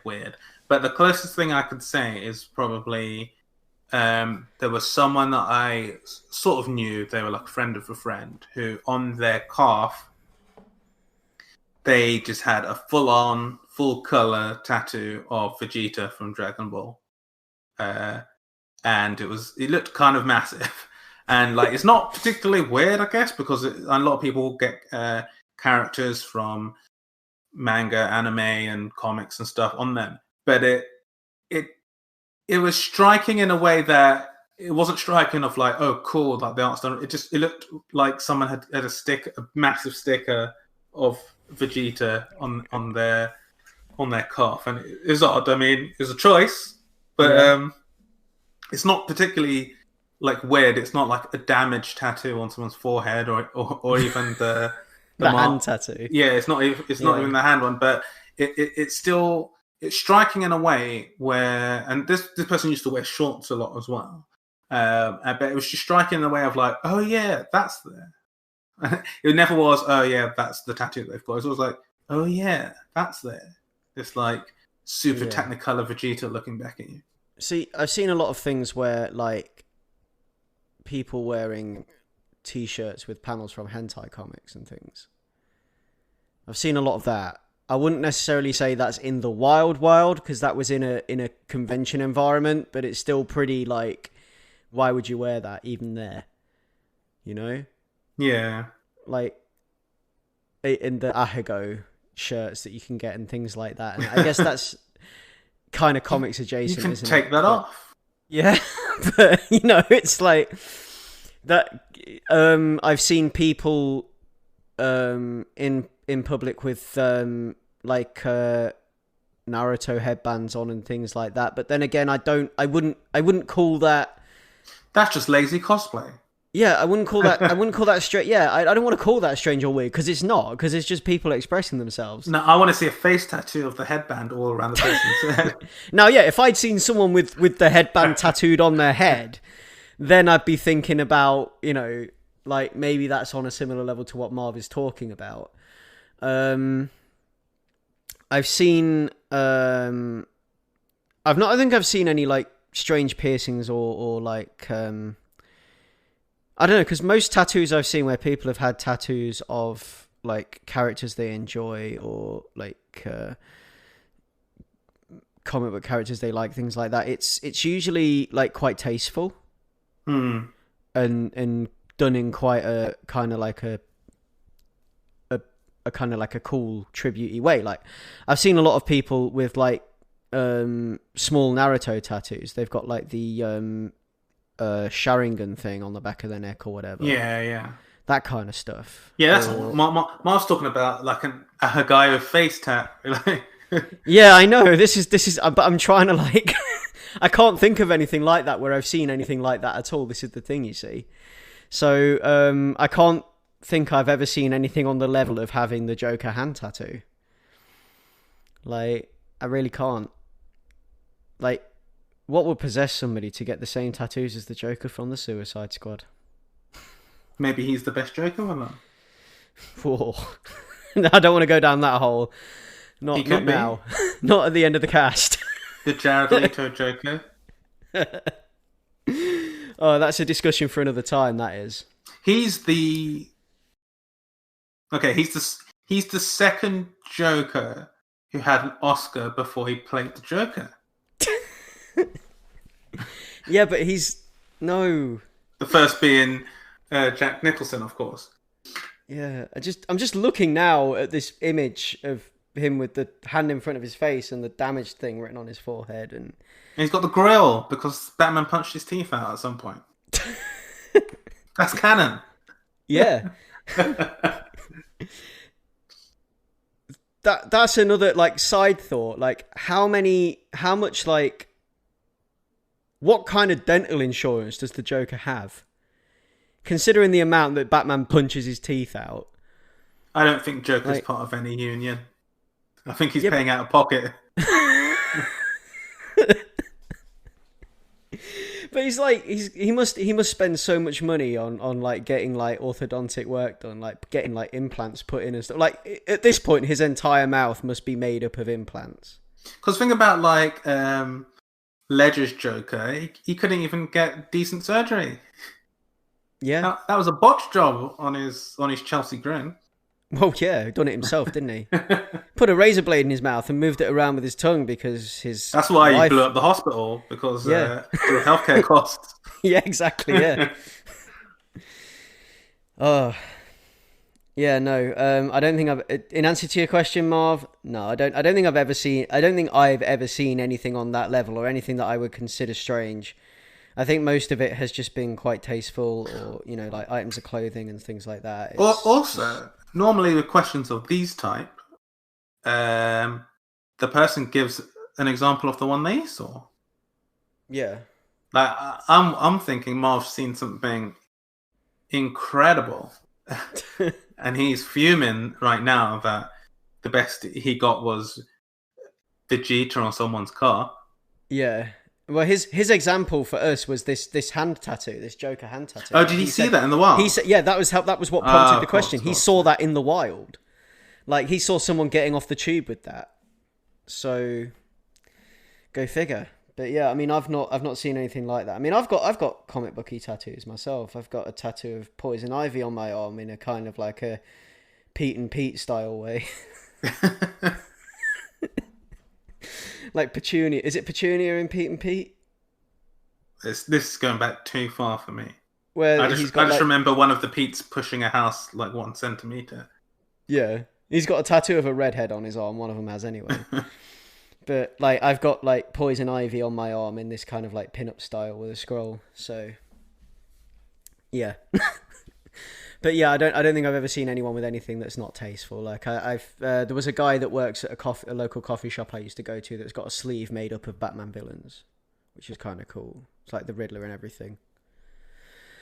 But yeah, I mean that definitely closes us out now. So that's us covering every facet of business we needed to cover for Ace Comicals episode number 95. You can find us at www.acecomicals.com, which is kind of the hub for everything we do. You can find us in various places to listen to us. We are available on Spotify, iTunes, TuneIn, Castro. Name a podcatcher, we're there. You can find us on Twitter under @AceComicals, where you can tweet us, DM us, ask us a question like Marv has. Get involved in the conversation. Tell us what you think of the old guard. You can email us at acecomicals@gmail.com. You can find me on Twitter under @Bato, and of course you can get in touch with me at me, DM me, etc. Leon, where can we find you? You can find me on Twitter at Leon Everett, and I just want to end up with a RIP Chadwick Boseman. Yeah. Rest in power. Rest in power, R.I.P. Chadwick Boseman. And yeah, thanks for listening, guys. Ace Comicals, over and out.